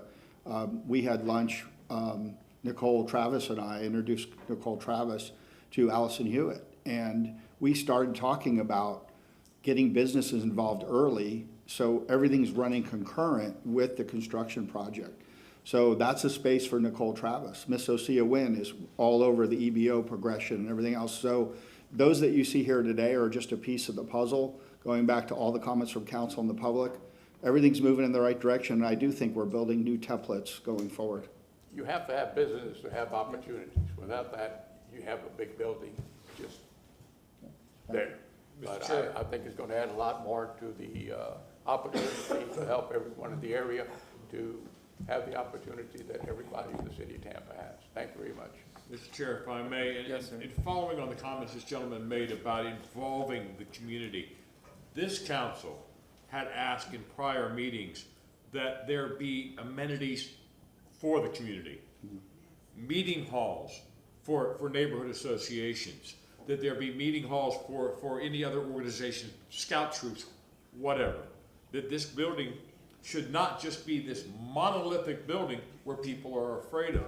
Have a coffee shop, something there not only for the employees, but for the community. Have walking spaces, green spaces. It was also asked that we have a wellness center there for the employees, so if they feel sick, they don't have to go somewhere else. they can be taken care of. I thank you for adding that, involving the community, making it community friendly.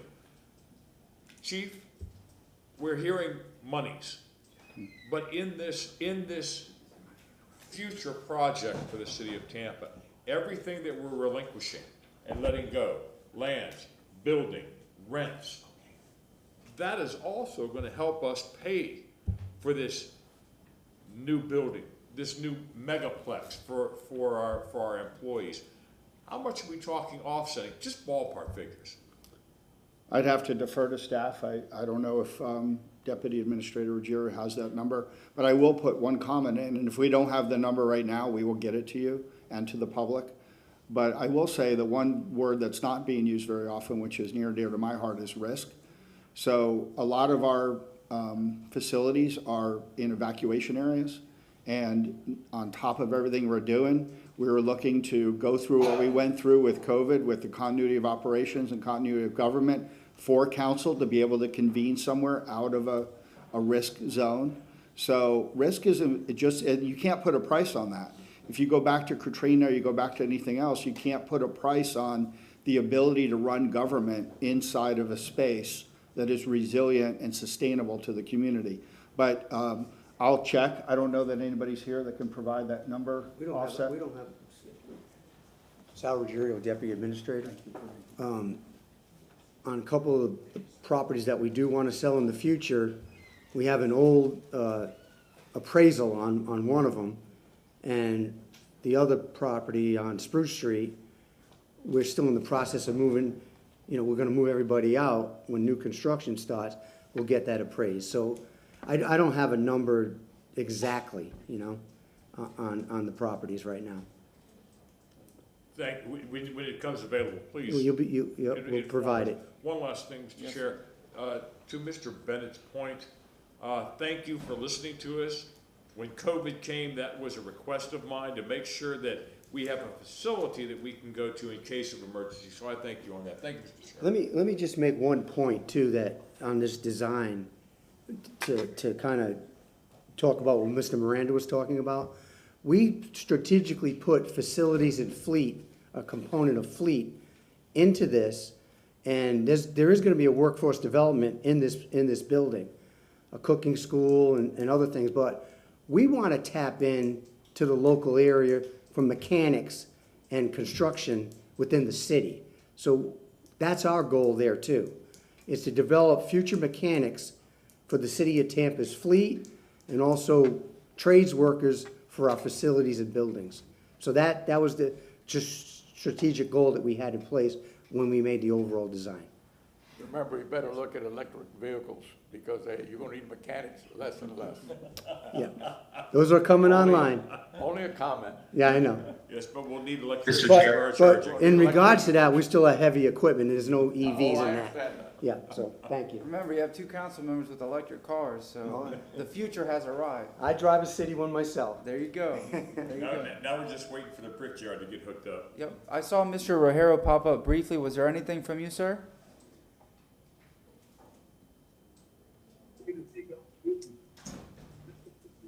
Thank you, sir. Dennis Ruggiero, Chief Financial Officer. I was just going to preface Mr. Ruggiero's responses, but he covered it. Thank you. Thank you very much. Councilman Carlson, I saw your hand, sir. Yeah, I just wanted to thank Chief Bennett and Ms. Colina for giving the answers of risk management, the ability to outside of a storm, the parking thing. Those are the kinds of answers that are very helpful to take back to the public. So thank you all, and any more of that you can give. It would be great to have a sheet for all the reasons and justification for this. The other thing I would say is we all known Mr. Huggins for a long time, and he is very well respected in the community and has been involved in these issues for a long time. And I mentioned the quality of the companies. I also know Brian Yarborough through the chamber and other things, and his colleague Deborah Bauman, and everybody knows Saul Fleshman and his family. I mean, the thing I want to tell the public is that despite all the questions that we asked before, we've got a great team here, and they're apparently not just talented at what they do, but they're very deeply involved in the community and leadership roles in the community. So I want to thank them for all that as well. Thank you. Thank you very much. Anything else? Thank you very much for your time and for the in-depth explanation. We appreciate it very much, and everyone that took part in this. I know it requires a lot of work, but we thank you. Mr. Robinson, everything is good? Adios amigos, recuerdos a todos. All right.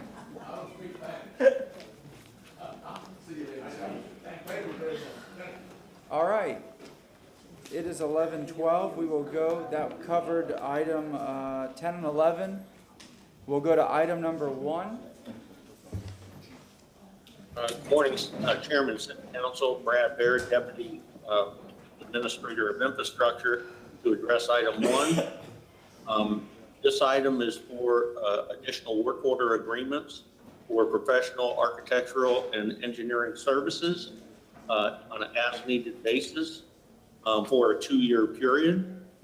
We are seeking approval of agreements with 116 architectural and engineering firms to allow city departments to issue work orders for up to $200,000 in accordance with city policy.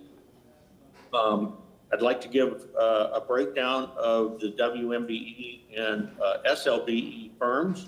Of the 116, we have 3 Asian Business Enterprises, or ABEs, 4 Black Business Enterprises, or BBEs, 8 Hispanic Business Enterprises, or what we call HBEs, and 12 woman-owned business enterprises, and then 23 small local business enterprises. So in total, with WMBE, SLBE, or both, some of them have both certificates, we have 34 firms that fall in that category out of the 116 firms, with the remainder being 82 majority firms. And then I'd also like to give a breakdown of WMBE versus non-WMBE for FY21. First, just the raw number of work orders, we issued 65 total in FY21 work orders, and of those, 27 were WMBE firms, and 38 were non-WMBE. That amounts to over 41% of the work orders WMBE, and 58% or over 58% non-WMBE. And then for the dollar amount, we issued a total of $4,851,000, $4,851,000, excuse me. And of that total, we issued $1,610,000 to WMBE firms and $3.2 million to non-WMBE firms. So that would be 33%, or roughly 1/3 went to the dollar amounts went to WMBE, and 2/3 went to non-WMBEs. And so that's all really good news.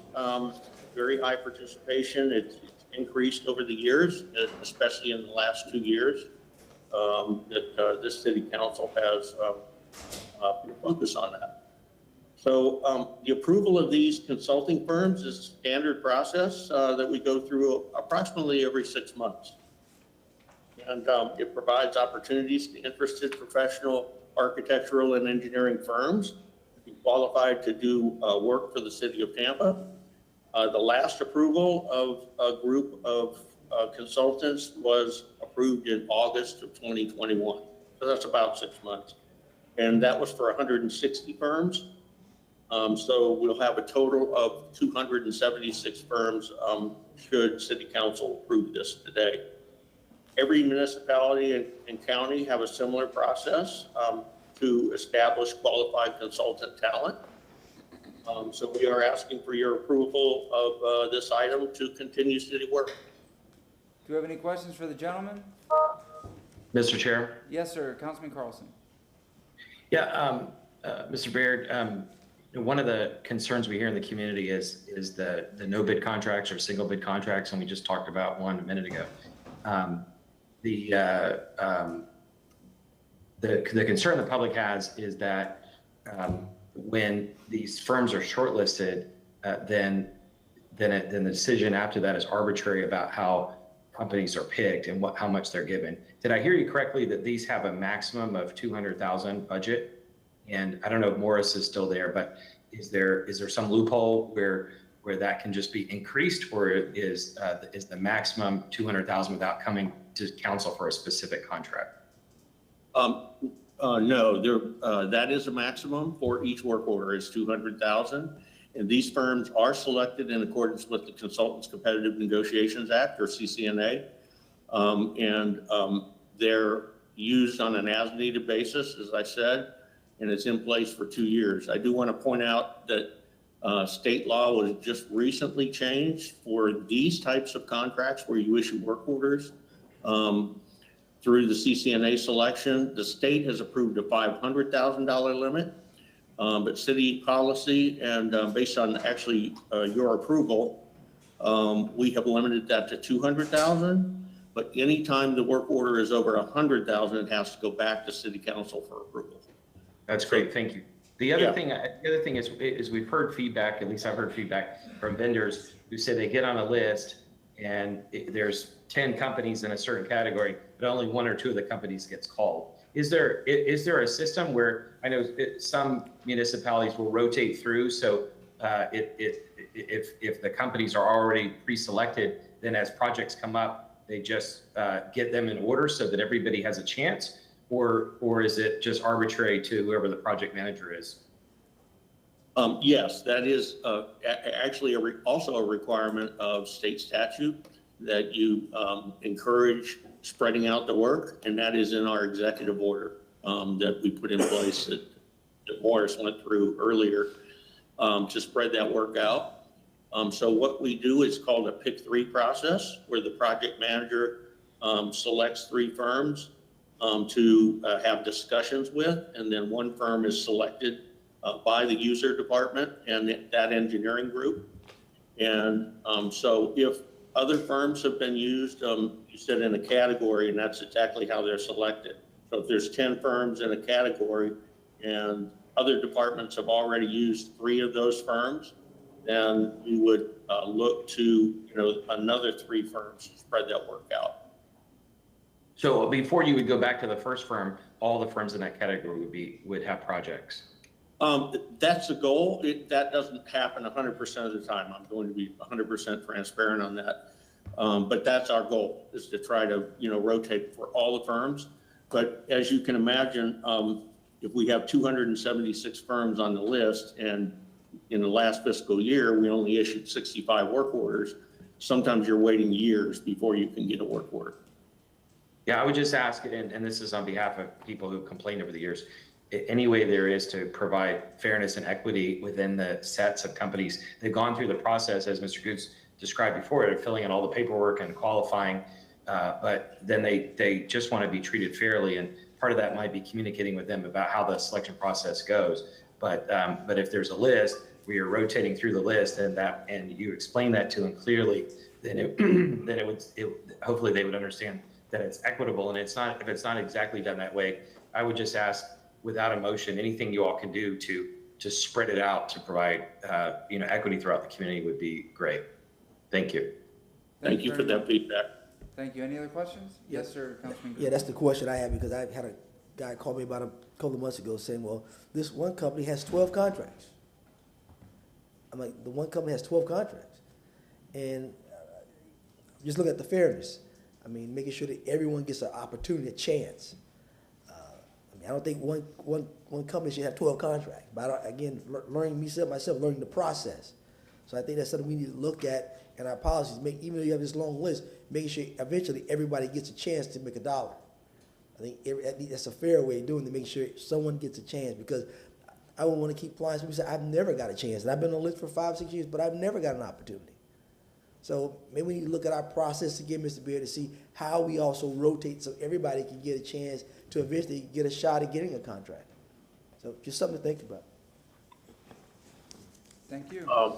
Yeah, thank you. Councilman, if I could get, feedback from you or specifics on which contractor we're talking about or consultant, that would be helpful. And I do want to add one thing. There is a reason sometimes a consultant will get more than one work order on a project, is because oftentimes they are the engineer of record, and you would want to change the engineer of record on that contract. Okay. Sometimes we're, hamstrung on that. Thank you very much. Councilman Miranda. No, I was gonna talk about a different thing later on. Okay, may I have a motion, if there are no other questions, to approve this resolution? Item number one? Second. Motion from Councilman Citro, second from Councilman Miranda. Roll call, please. Carlson, Yes. Goods, Yes. Vieira, Yes. Citro, Yes. Miranda, Yes. and Maniscalco. Yes. Motion carried unanimously. Thank you very much. Mr. Baird, I believe you also have number two, correct? I do. Okay, number two is an agreement in the amount of $4 million between the city of Tampa and Westbrook Construction Corp. The $4 million is for assessment and design associated with the valve and hydrant replacement or rehabilitation over a 5-year period. The $4 million is an upper limit for these services to include work in 5 areas of the service area, the water service area, known to have broken valves. So we have, planned accordingly and picked the areas that are the worst of the worst for valves and hydrants. The WMBE and SLBE participation in this phase, the design and assessment phase, is expected to be about 40% for 2 firms. And they're both woman-owned small business enterprises. Name of the firms are Metzger and Willard and Balearic Group. However, there is no BBE participation in this phase. However, we have significant BBE participation is anticipated in the construction phase for material supply, maintenance of traffic, concrete work, and then workforce development. So this work is becoming urgent as we have valves and hydrants that need to be rehabilitated or replaced in those 5 areas. We will be starting with the airport area. That's our most problematic area with the worst condition, especially the valves. And we are asking for your approval of this item. Any questions for the gentleman? Just one if I may, Mr. Yes, sir. Chair. Yes, sir. Mr. Baird, has this anything to do with tie-in on the pipes project? I'm sorry, can you repeat that? I'm sorry, thank you, I didn't have my mic on. Does this scope of work have anything to do with the pipes project? Or is this part of it? It is part of the pipes program. It is one project out of approximately 70 pipes projects that we have. All right. Thank you, Mr. Chair. Thank you very much. Any other questions?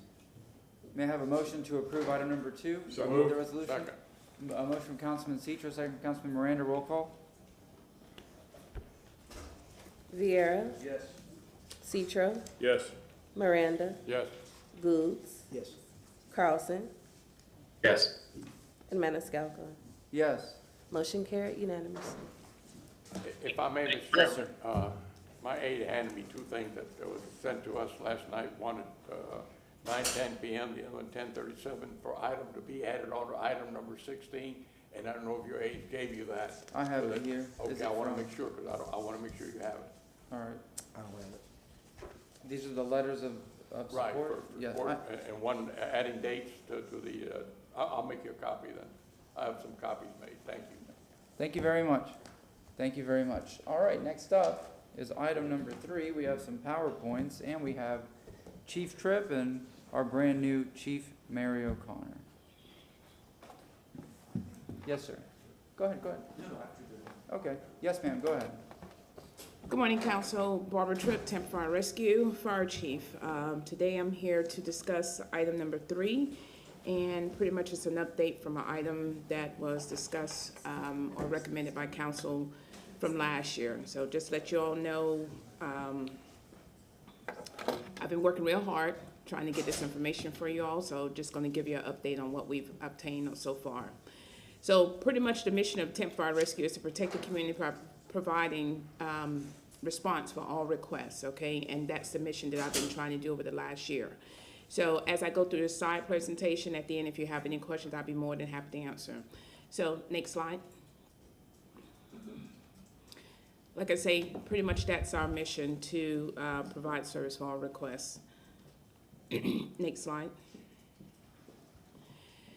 So one of the demands were to assist North Tampa, and basically because of the call volume of Station 13. So after going back to the station and reviewing and seeing what exactly the need up there, we had one engine that was working and running tons and tons of calls by itself. And of course, we had other resources coming into the area to assist. So we made some changes. We actually removed the truck company, which that's $1.2 million vehicle that should not be running a lot of the basic life support calls. So we incorporated another advanced life support unit to Station 13, which we began to levelize the call for service in the area. So as far as the unit, our utilization, it was decreased among each individual as far as the call volume. So I just did like a little temporary graph to show you the different quarters over the last year. And you can see now we're able to determine how many calls that is actually being dispatched in the area. So, and if you need me to talk about the decrease in the volumes and by 50%, 52.6% from 21 to 22. Something else we did, the peak cars that we had that was operating on their 5 days a week, we actually put them in service for them to operate 7 days a week, 10-hour days, which is also assisted with the compression of other vehicles being strained. Next slide. So just to give you an update, since last year we have hired a total of 67 firefighters. Staff did give us 30 additional FTEs, as well as the SAFER grant, which we accumulated 27 more positions. So we hired a total of 67. We was given for the fiscal year 22 of 57 positions. Some of the things we've been doing to go out and try to seek additional firefighters, we've reached out to a lot of the different schools within the area. We also are in the process of trying to develop Fire Academy Scholarship Program, which also will bring in some of the individuals into the fire service. So we're planning on opening the process again later this summer to recruit some additional firefighters to help with our staffing. And like I said, we've kind of ventured out throughout the state of Florida to try to attract some of the individuals to come to the city of Tampa. Next slide. So one of the biggest concern we had was an outdated computer-aided system, which of course does the dispatch. And a lot of information we wasn't able to retrieve from that system because how outdated it was. So we have the new system that's been implemented. We've been working with TNI and this company, Mobile Tech. We're going through some testing phase now, so we're hoping that everything will be up and running by late summer this year. We talked about a comprehensive plan, which we did seek outside a third party to come in. We just received those reports, and we are reviewing what resources they are recommending for the city of Tampa to help with the compression of overworking staff. So that is in progress as of now. And basically, I'm continuing to have regular meetings with all departments, including real estate, as far as looking for additional, property that's needed for Tampa Fire Rescue. So that will come based on the recommendations from that outside report that we have. Next slide. So just to give you an update, we talked about outdated equipment. We have a lot of apparatuses or engines that's outdated, that's like over 20 years old. Currently, we have ordered 3 ALS engines. We have ordered a total of 15 rescue units, transport units, and we have ordered 2 additional heavy-duty rescue vehicles. We will be replacing one that's 15 years old downtown, and we will incorporate a new one up in the North Tampa area to assist with any type of serious calls that come up there and need some heavy extrication. We also in the process of ordering an additional ladder company as well. So over the last year, these are the updated equipment that we have obtained. Next slide. As I said before, we have monthly or quarterly meetings with facility, fleet, as well as contract admin and real estate, and basically just going over, trying to look at the maintenance that's in the station, upgrading the stations, and trying to bring them up to date and suitable for the troops that are actually living in the stations. We're trying to locate our fire fleet department right now. Right now, they're off of Spruce Street, and basically pretty much have outgrown that. So I'm still working with real estate and trying to locate some property. We've had our fingers crossed on a couple of properties, and of course, through whatever the case may be, of course, was null and void that we could not build on that property. So to talk about our training facility, and like I say, this is just an update from the very first PowerPoint that was given. Our training facility, we're looking to begin that build up for the burn building, which will be the summer. June 1st is when it's supposed to start, so we should be operating out of the burn building by the end of the summer. We are still in negotiation or talking with a facility as well for upgrading the police and fire academy that's out there. Next slide. So Station 25, of course, we was hoping that it was going to be up and running by the first of the year, but unfortunately, due to the age of the station and outdated system, of course, we was in violation of some codes. So basically, we had to come up to par with the codes in order for the crews to actually live out of the stations. And one of them was to implement a sprinkler system. The building did not have a sprinkler system when law enforcement was in there before. They didn't stay overnight, but now that we're back in there, of course, they told us that we have to upgrade it. So we've been upgrading. Of course, we have to come back for some additional fundings, and we're looking to have that done hopefully within the next, I'm gonna say, couple of months, because the permit has been submitted, and we're looking to get that sprinkler system in. And once again, as far as Station 24, as I said earlier, that analysis that we have, we're gonna get the recommendations from that, and we'll have a report to you all soon. And that is the end of my report. Councilman Viera. Thank you, and I appreciate all your hard work, Chief, on all this stuff and all the different things that you've gone through. You know, it's a really important issue. And I'll obviously relegate this to fire. Police is a separate issue, but, you know, fire is one of the most important issues that we have with our growing city on so many areas. You talked a lot about New and North Tampa, obviously a very important issue. I know New Tampa, in the last analysis that I saw, 33647, has 4 of the 6 fire stations with the longest response times in the city of Tampa. The challenges with Station 13, which services North Tampa, are obviously very, very well known. And some of the steps that you're taking, and thanks to your leadership and hard work, are going to really, really remedy a lot of that. And, Yes. and so we're very, very excited for that. You know, the reason that I had pushed for a public safety master plan is because of the long-term challenges that we have throughout all of our city. It's not just New and North Tampa, obviously. West Tampa, we hear a lot about workforce housing. Who's going to respond to those medical and fire needs in West Tampa?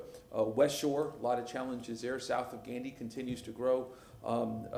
We continue to see challenges, obviously, in East Tampa. I know that Station 25 is going to be dealing with the Sulphur Springs and North Tampa area and whatnot. We've been able to get some good welcome relief through ARPA money on so many levels that has, you know, been a real godsend for our city, and that's a wonderful thing.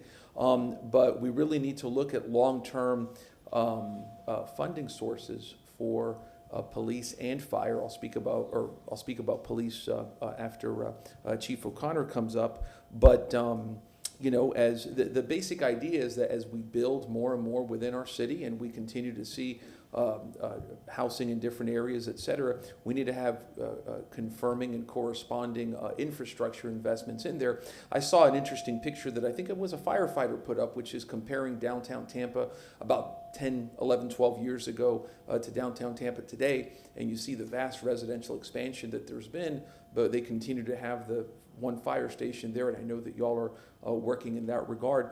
So for the folks in K-Bar Ranch, so right now Station 24, which is presently dedicated prospectively to K-Bar Ranch, that's under study, correct?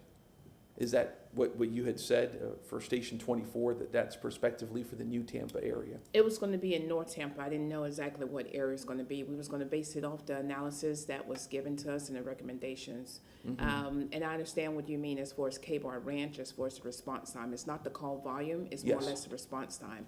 And one of the concerns that I had is it's pretty much like one way in and one way out. So we was talking with the county as well to look at other areas that we can come into K-Bar. And we was talking about more of an asset road off of Morris Bridge to help. Yes, ma'am. And if that could be done as opposed to a whole new station, that would save us a lot of money, and that's a wonderful thing. You know, one thing that we talked about is prospectively maybe having a medical-only response building there. That would be great if it can be done. Obviously, through Morris Bridge Road, you know, if stations, 21 or 22 get a call, they got to right now go down Cross Creek, go through that Kinnan-Mansfield connector, which is solely for first responders, pedestrians and bicyclists, and then go into that area. So obviously that's a very big challenge. And yes, call volume is thankfully not an issue out there in UTAMP. I believe that each station gets about 1,800, 2,000 calls a year compared to what I saw for 13 and 11 get about 8, 9, 10,000 calls a year. So it's more of access. So if we can fix that, then we'll get some good results. But again, Chief, I wanted to thank you for all of your hard work and your partnership throughout the city on this issue. I just appreciate your hard work and your leadership. Thank you, ma'am. Thank you. Thank you very much. Councilman Citro and then Councilman Moreno. Thank you very much, Chief. Thank you for all your work. And I'd like to thank you for inviting me to the graduations of the recruits. The last one, the 2022 second graduation was wonderful. It's great to see our young recruits coming out and their badges being pinned on them by either their father, their mother, who may have been a firefighter, or the grandparents who may have been a firefighter. I agree with Councilman Vera on a lot of things, especially a new fire station is needed downtown, without a doubt.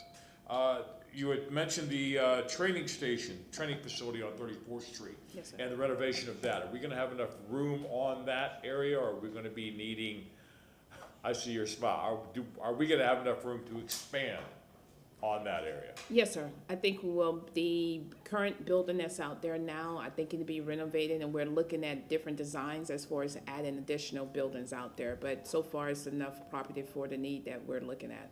Excellent, excellent. If anybody wants to see what our recruits do, go take some trash out to the facility out there at the dump facility out there. Just watch what they go through. It's amazing. The Station 9, the expansion on that. How are you looking forward to that, and our fleet maintenance? How are you looking at that?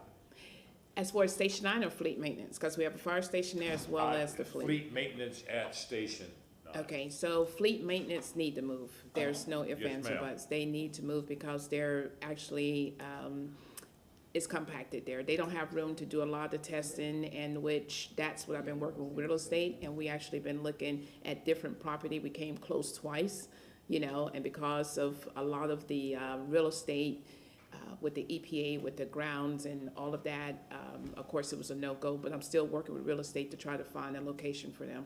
Would it be more advantageous and cost-effective to have two different fleet maintenances, one for maybe south end, one for north end? I don't think so, unless you get more staff. That's the only way. Because, that was going to be my next question. Yeah, we will need more staff if you're going to split it up. I think if we have one localized, you know, fleet area that can do all the maintenance for the vehicles, and maybe have like a substation, you know, that in case of, you know, because of the distance, you know, depends on where we put the initial fleet facility. Just for the public's information, are the fleet maintenance also firefighters and or paramedics? No, sir, they're not. They're civilians. They're not firefighters or paramedics, but they do a great job like firefighters. They're committed. They're definitely committed. I was just going to say that. Yeah. Chief, thank you and your staff and your women and men of the fire department for everything that you do on the budget that we're looking at. We definitely need more money for the fire department. Thank you, Chief. Thank you. Mr. Chair. Councilman Moran. Thank you, Mr. Chairman. Chief, when you made the presentation, you listed the items that you went out to purchase for the next couple of years, I assume. However, looking at the CIT tax, the year 2023 is very important because that's the last bite, excuse me, that's the last bite you have of that tax. Right. So that'll last you to 2026. Then after that, there is no more CIT tax. So where do we plan on getting the monies to replace not only your vehicles, but all the city vehicles that need replacement every so many years, especially that of police cars and so forth and so on? And this will be more for the good doctor, chief of staff. It's going to be very interesting to see the replacement money, and I certainly don't want to see that money tied into other stadiums. In other words, you built the stadium, you get more tax. If we hadn't built any stadium, you'd had all the tax you needed. If they passed the first one back in February of '96, but they didn't, because there was no advertising from no one, because they had a secret agenda, and that agenda was the stadiums. You sell it to the people as something great, and that's what you get. So you were shortchanged. The city was shortchanged. The stadiums were not shortchanged, because without a stadium, there's no money for the teams. Let's face it. And I woke him up. Came out of the coma. Here he is. John Bennett, Chief of Staff. Thank you, Councilman Miranda, for that question. I hope the public and council knows that between the administration and council's priorities, it's public safety, Parks and Rec, Public Works, and all those things and those priorities that lead to our rolling stock. I know that between Director Adri Colina, who was just here, and Deputy Administrator Sal Ruggiero and Whit Remmer are working on a fleet replacement plan that also includes the transfer to either hybrid and or electric vehicles. And I know Mr. Ruggiero is looking every day. Him and I meet somewhere in the middle of the 8th floor and talk about those economic conditions that are forthcoming to make sure that we have a 10-year plan for that rolling stock to support both the police chief and fire chief with their public safety rolling stock. And I appreciate that you're meeting, because it's something that you have to do, not only the 10-year plan, but the electric vehicles certainly take less maintenance. You don't have to change the oil, the filter, spark plug, transmission, things of that nature. However, you do have other challenges of the batteries and so forth. But I'm sure you'll work that out when the time comes. But thank you again for what you've done in the past, what you've done, continue to do in the future, and what you will do to the tenure of your life as chief of the fire department. Appreciate it very much. Thank you. Councilman Goods, anything, sir? Just, we talked about downtown. Is the plan to look at downtown and Channel Side, or conversion that middle piece in there? I've been looking at both. I've been looking downtown, Channel Side. I've been looking right on the outskirts of downtown, just trying to find, where could we put some additional resources? And a lot of that's going to come from, once again, like I say, the recommendation. So I'm going to look at the recommendation, because it's a difference when we run 90,000 calls last year. 70,000 of them was medical calls. So the question is, what do you really need? So we're going to base it off whatever this analysis and just find out what the needs are. Well, I hope we look at Tampa's having so much growth and development with the building. Maybe we look at other cities, how they're putting, when those buildings are going up, we put stations or maybe just a small rescue hub underneath those buildings. I think it's less cost effective, because if we can partner with someone who's building a building, that factor all in. So, but my next question will go into, equipment. We have a lot of high-rise buildings now, and we got the port there. I mean, is that in the future plan to make sure we have the right proper apparatuses to be able to take care of if we do have a major incident in the city? Well, currently I can just tell you I can't predict the future. I don't know what the future holds, but what we have now at Station Downtown, the tiller that we have access. We have 6 aerials or truck companies that's in the area. We have a heavy rescue, which we're getting ready to implement another heavy rescue to assist with any of that. We have a boat. We just received a grant for the port security grant for a boat, so we're going to upgrade the marine division as well. So I'm looking at the big picture, and I think we're prepared. And the reason I say that, because if you got a fire down here and a fire down here, the vent truck's got to go one place, so make sure we have the right equipment to get the job done. But if you say we're up to par with the type of apparatus we need for fire, then I'll take that to work. All right, thank you. Thank you. Councilman Carlson, anything? Yes, sir. Yes, Chief, a few quick questions. One is, and I forgot the name of it, I call them paramedic vehicles, the little vans that are just used for health response so that we don't have to use the big ladder trucks. The firefighters who I've spoken with say that they wish they had more of those. It would be more efficient to be able to run those. Any word on getting those in more of those in the stations? As far as transport units? Yeah, I don't know the exact name of them, the small vans that they could just use for a medical response. Like in South Tampa, I think one of the biggest responses is for opioid use. You don't need a big ladder truck to respond to that. And sometimes it's not easy to access. But if you had a smaller ambulance style van where you could respond quickly, you could use that instead of the big ladder truck. So is there any plan to add more of those vehicles? Yes. Yes, I'm gonna tell you, yes, the plan is to add more transport units as well as what we call squad cars.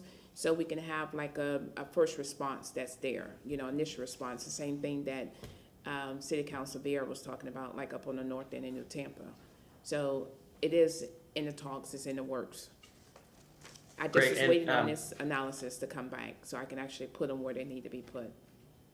That'd be great, thank you. And a few months ago, I spent some time with a station near me, which is a Marine unit on Interbay, and so when they have to respond, they could respond to fires or medical response right in their area, or they have to drive all the way to West Shore Yacht Club and then take a boat out from there. Is there any plan to split those two functions so that we don't take away from being able to respond in South Tampa when we're responding to boats? So I'm looking at the big picture when it comes to the Marine Division. You're referring to Station 19, which we have 2 stations, well, actually 3 stations that are considered Marine, and just trying to see where we can locate the boats. Of course, having what they call a slip or having a place to store the boat has been one of the issues, and of course, I am looking into that as well. Great, thank you. And then as South Tampa is growing, and in particular, the thousands of units that were approved a long time ago for south of Gandy, it seems that there's concern about coverage there. If you fix the Marine unit situation, that might fix a lot of the coverage.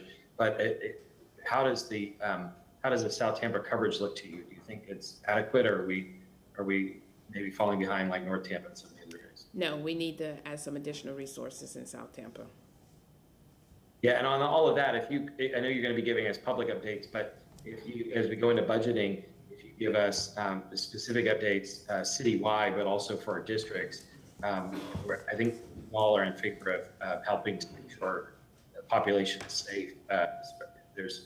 We don't all see fires all the time, but people don't realize that they're also responding to heart attacks and other things that happen all the time. Another thing, some of the older buildings have issues with compartmentalizing from the vehicle area and the housing area. Is there a plan to fix some of the old buildings? What are you referring to as far as? Well, like if vehicles are running and some firefighters are sleeping, if the doors aren't shut completely, then the fumes could go into the living area. Is there some plan to address some of those safety issues in the older fire stations? I'm all about safety, and this is first I'm hearing about it. Usually the doors. Okay, we can talk offline. Okay, perfect. Thank you. The other thing, last question is firefighters tell me that one of the worst fires they ever had to respond to was the one 15 or 20 years ago on 22nd and I-4, that big apartment complex, because it was made of wood and it just kept burning and burning. It was burning hot. But a lot of the new condos and apartment complexes in South Tampa, specifically south of Gandy, are made out of the same materials. And although the firefighters are given walkthroughs during construction and after, some of those buildings might burn really fast. Have you had a chance to look at our building codes, and is there anything that we should do legislatively to provide more safety for the public, or are we up to the state's national standards and we're fine? I can tell you currently, Fire Marshal Reed, actually, him and his staff is up on a lot of the codes, and a lot of the new constructions now have to abide by certain code standards that wasn't in place, even 5 years ago. So a lot of the new buildings that, that have come up, and even when they do any kind of remodeling to it or any additions, they have certain codes, guidelines that they have to go by. Now, if I had a particular building name, or I can look into it, but a lot of them are getting upgrades when it comes to fire alarm safety. So with all the measures that they're making sure, especially life safety, when someone is living in a station overnight, living in an apartment complex overnight, that they have to have sprinkler system. They have to have certain, audible fire systems that they have to abide by. Great, thank you. We'll talk more offline. Appreciate it. Thank you. Chief, talking about the Marine, on Davis Islands, you and I have been talking about it for about a year. There's just one thing holding us up, holding my ideas and thought up. I'd like to talk with you about that afterwards. Yes, sir. Been working with Port, been working with the airport, so if I can call you later, please and thank you. Yes, sir. 911. Thank you very much. That's good. All right, any other questions? No? Thank you very much. We appreciate the presentation. Chief O'Connor, you're up next. Good morning, Council. Mary O'Connor, Police Chief, City of Tampa. Excited to be here in front of you today. If I can get my slides up. There we go. What I decided to do here was, if we could back up just one slide for a second, was give you a bit of a snapshot of the annual report from 2021, and then talk about some recent initiatives as part of the whole public safety master plan. Next slide, please. So this is the mission of the Tampa Police Department. Obviously, it's very simple. It's reducing crime, enhancing the quality of life through a cooperative partnership with all citizens. And then our core values: transparency, respect, understanding, safety, and teamwork. And I think those terms speak for themselves. Next slide. So now we just have a brief breakdown of the officer to citizen ratio, the population estimate, our authorized strength. Right now we are down about 55 positions. So really we are currently at about 930 full-time officers. The citizen to officer ratio, 2.5 per 1,000, and the FBI nationwide statistic is 2.4 per 1,000. Next slide. All right, this is 2019, 2020, and 2021 calls for service. Our self-initiated is down 14.4% in 2021. A lot of that is due to our new data integrity unit looking at some of the self-initiated activity that really should not have been included in that, because it's really like non-essential activity, if that makes sense. Our response time still looks great. Our goal for priority 1, 8 minutes, our average 4.7, 12 minutes for priority 2, our response 8 minutes, and then priority 3, our goal is 60 minutes, and we're responding in 10 minutes. Next slide, please. Status of our fleet. I know you were speaking to Chief Tripp about the status of her fleet. We have ordered 145 vehicles in 2022 to date. Councilman Miranda, to your point of the funding, we are also testing hybrid police vehicles. Next slide, please.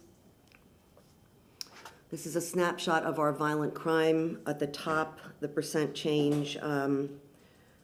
Murders were up in 2021. As we can see, 17.1%. We had 48 total year. We currently are sitting at 16 murders year to date in 2022.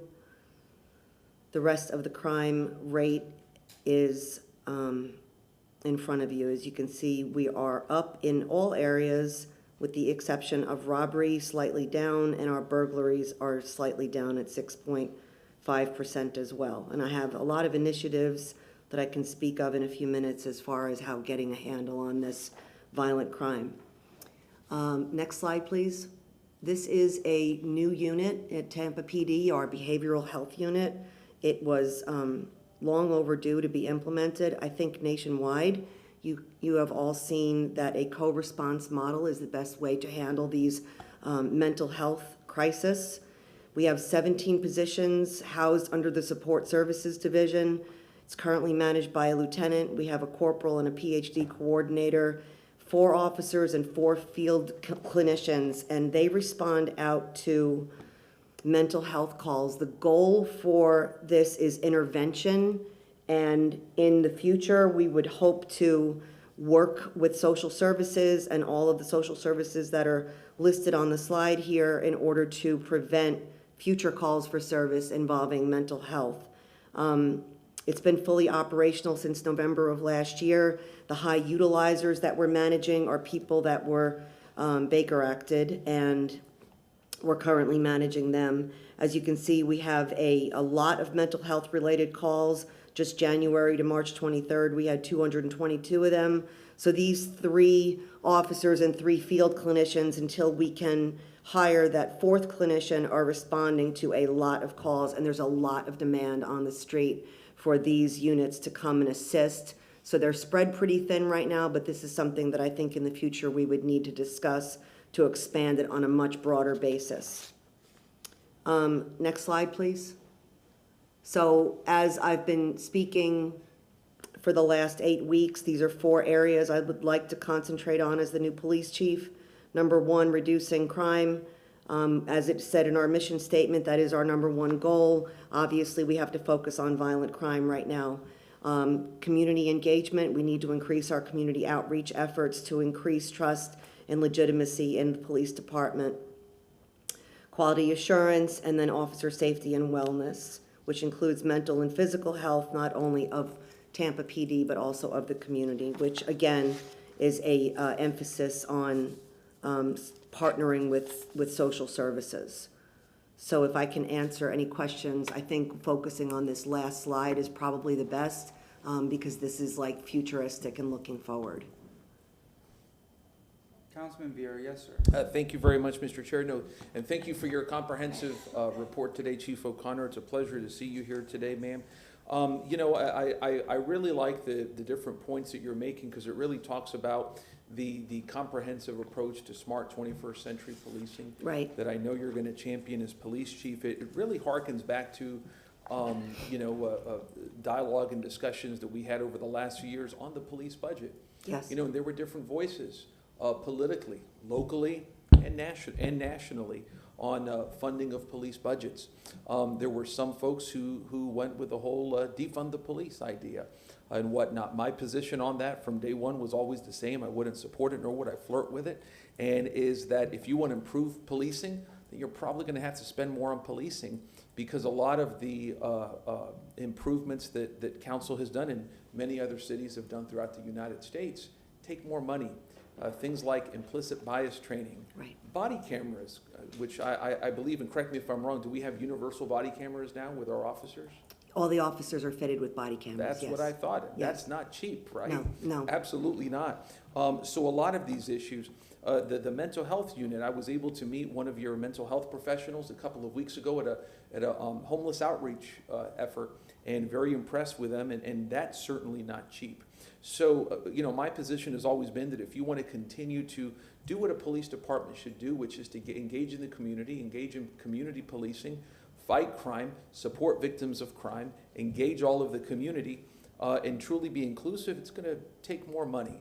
And so we're clearly seeing that. I know that in a couple of weeks we're going to be talking in a workshop on victims of crime. Yesterday I had the pleasure of going out with some folks from Rise Up for Peace, Jay Johnson, Patricia Brown, another gentleman, Manuel Rivera, who 7 months ago lost his son in a murder. Very, very tragic. God bless him. They were, Jay and Patricia were speaking well of a meeting they recently had with you. So that's a very important issue there. But just wanted to thank you for your work. As it applies to the Public Safety Master Plan, you know, we want to make sure that we continue to have a police department that reflects the community, that is responsive to calls for crises in our lives and crimes, that is part of the community, et cetera.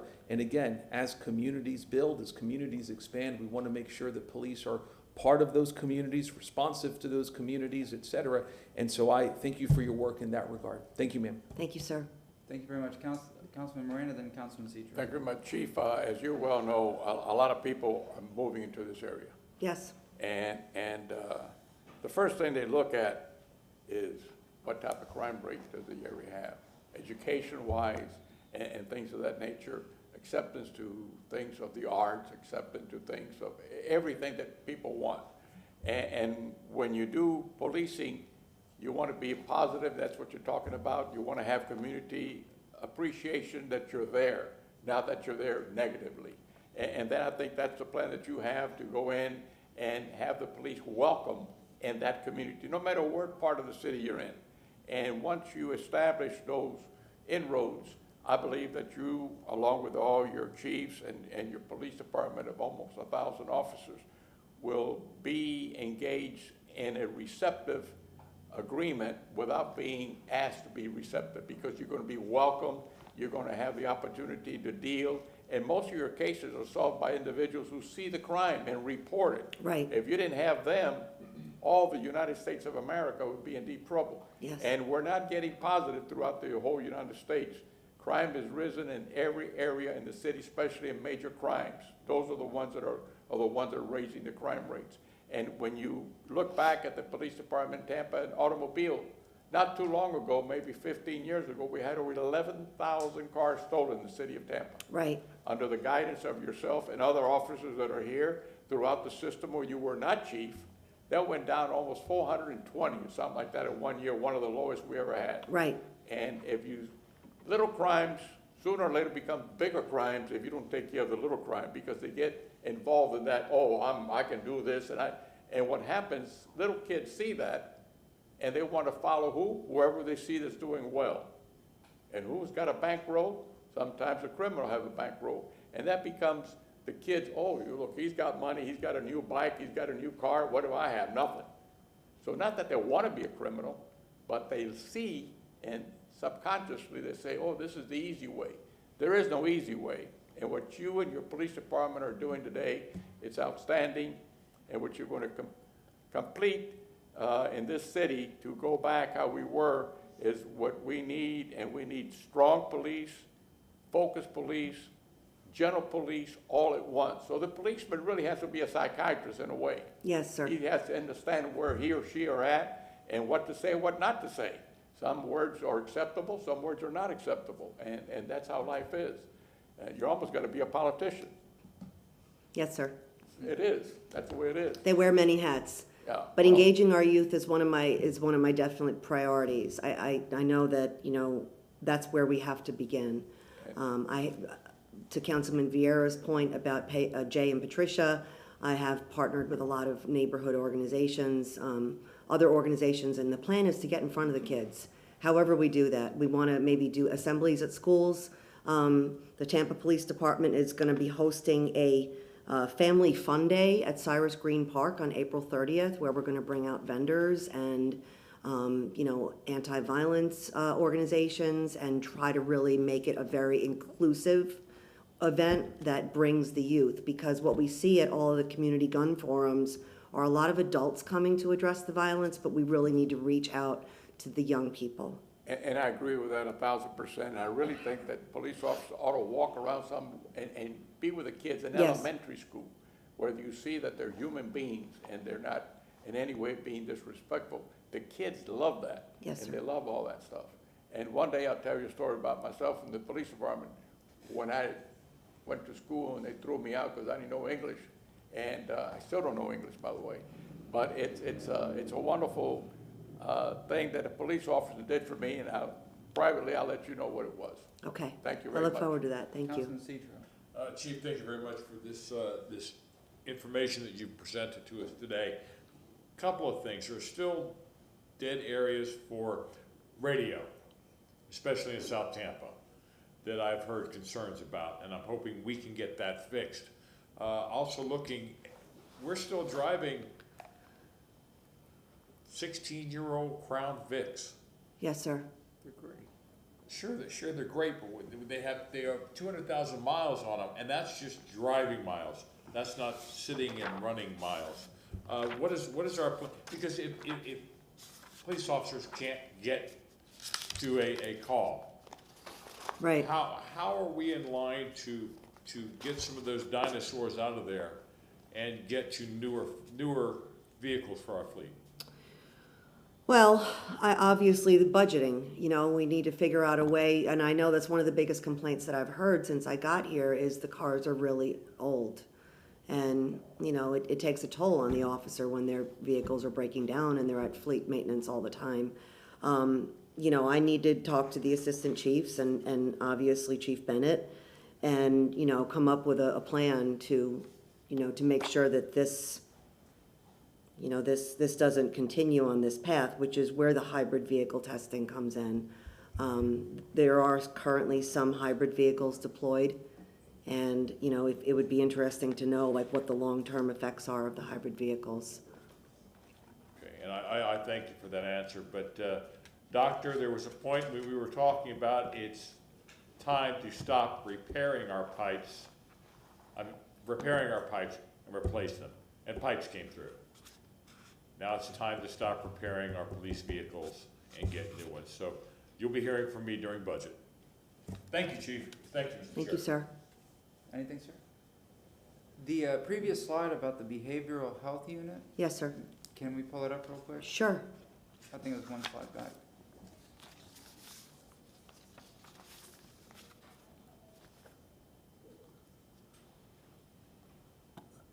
There, one slide back, please. There we go. So I think this is so important, behavioral health, mental wellness, mental health, which appears on the next slide, community-oriented policing. There was an artist named Norman Rockwell, and there's a painting where it's a police officer at a lunch counter with a little boy. And I always like that image because in my mind, that's how I see the police department to be seen by the public. It's not always that opinion, by everyone, but that's what I like to see, where a police officer in uniform is someone that you look to if you need help, someone that you're in safe hands. And when you have these policies in place, like the behavioral health unit, when you have the community-oriented policing, whether they're at, you said a family fun day coming up April 30th, when they're playing basketball with kids, where they're, after school, the school resource officer, whatever it is, that the police officer is always a positive influence and a positive image in everyone's mind. Again, someone that you go to for help, someone that you feel safe with. We have the stickers in this building, we have the stickers at the police department, a safe place. And I want, ideally in my mind, that is for everyone in the city, that the police officer is positive. The police officer is that safe individual where anybody can approach. So implementing these programs and having these units and these officers, and you have a PhD coordinator, somebody that is specialized, supervised by a corporal, someone that has risen through the ranks of the police department, that understands and knows how to work with the officers. And then you have here the 4 field clinicians, the caseworkers, people working with Grace Point, and other organizations. And then now we only had one, I think it was Officer McDonald was his name, as Yes. the homeless liaison. Now we have 2. We need more. What happens is, in climates like ours, it snows up north, it's cold, a lot of people will come down to warmer climates, and we will see the homeless population increase. And it's important that we have, and I think we should have more officers, because it's a big city, to work directly with these individuals that are on the streets that may need a hand up, that may need help, and to get into the resources that they need so we can get them off the streets and help them. But, I think this is a good start. Yes. In future budgets and in the future, we should build upon this. But again, that the police officer is always a positive image in everyone's mind. Councilman Carlson, do you have anything? Yes, sir. Chief, congrats again and welcome aboard. Looks like you've been busy. Hope you get some rest soon. Thank you. As I recall, in the last 3 years that this council has been in place, we've approved all the budget requests for the police, including an increase in the face of when there were people asking to defund the police. We increased the budget, or approved the mayor's approval to increase the budget. We got a lot of flack for that. But despite that, as you showed just now, the violent crime rate went up. And I know that Chief of Staff and the mayor are not happy with that, and that's one of the reasons why you're here, because violent crime rate is one of the primary measures that people use and companies use for economic development when they're looking to invest in cities, or people use to move to cities. And we see the news, it's real stories of real people being killed. But then the balance is, a couple years ago, in addition to the George Floyd and other situations, we saw thousands of protesters who also protested the policies of the last administration, that because they were race-based and people in East Tampa felt they were oppressive. How do we find the balance in solutions to reduce the violent crime rate without affecting people's civil rights and making sure that we have a positive relationship with the community? We need to police in a very focused way. We need to identify the most violent offenders, and we need to arrest the most violent offenders, and not police the community just because it's a high crime community. We need to be focused on the offenders. That is where, back to your point of the crime reduction over the years, that is how we got the crime reduction, is we identified the offenders that were committing the crimes, and those are the people that we went after, and not anyone else. If that answers your question. Anything that's relating to the budget, some folks have pushed out misinformation that we, or some of us, have not supported the police. We've actually supported everything that has been put before us. But as you get ready to go through the next budget cycle, I'm sure Chief of Staff will brief us, but please brief us and maybe come with PBA and talk about how we can improve the lives of police officers, because they've been under a lot of stress for many reasons. Yes. And then how we can help them improve their relationship with the community, because as you talked about, it's very needed.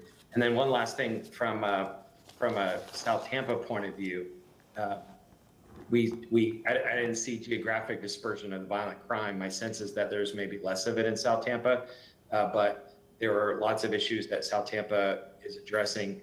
And as some of their car thefts, break-ins, porch pirates, speeding through neighborhoods, loud music through neighborhoods, people parking things they shouldn't be parking. And those, in comparison to violent crime, as you're trying to disperse a limited number of officers who are overworked already, may seem less important, but it's really important to our constituents. So I would just ask that that as you and Chief of Staff and others are looking at the budget, get a big vision for it, and we need not just to reduce the violent crime rate, but we need to look at the average quality of life and the citizens who are frustrated about some of the day-to-day things that happen in their neighborhoods as well, please. Yes, sir. Even some of the minor crimes, they're still a part of our overall crime rate. So we do need to address porch pirates, thefts, everything that you're talking about, because it's, even though you're right, the violent crime is not zeroed in on South Tampa, there are other issues down there that we are well aware of. Unlocked, vehicle burglaries, thefts, those types of things. So we're going to continue to focus on those areas. Yeah, and just a reminder to folks, be sure to lock your cars. And a lot of people, I accidentally, because my kids were getting out, I accidentally left the car unlocked one day, and somebody stole things, and it was my fault because I didn't lock it. And also I was taught by Chief Holloway that sometimes cars have these plastic valet keys inside them, and your car can get stolen because you have either that key or some other key hidden inside it if you leave it unlocked. So just remind everybody, don't leave keys in your car, and please lock them. Thank you, Chief. Thank you, sir. Thank you very much. Thank you. That's it. We're in recess until 1:30.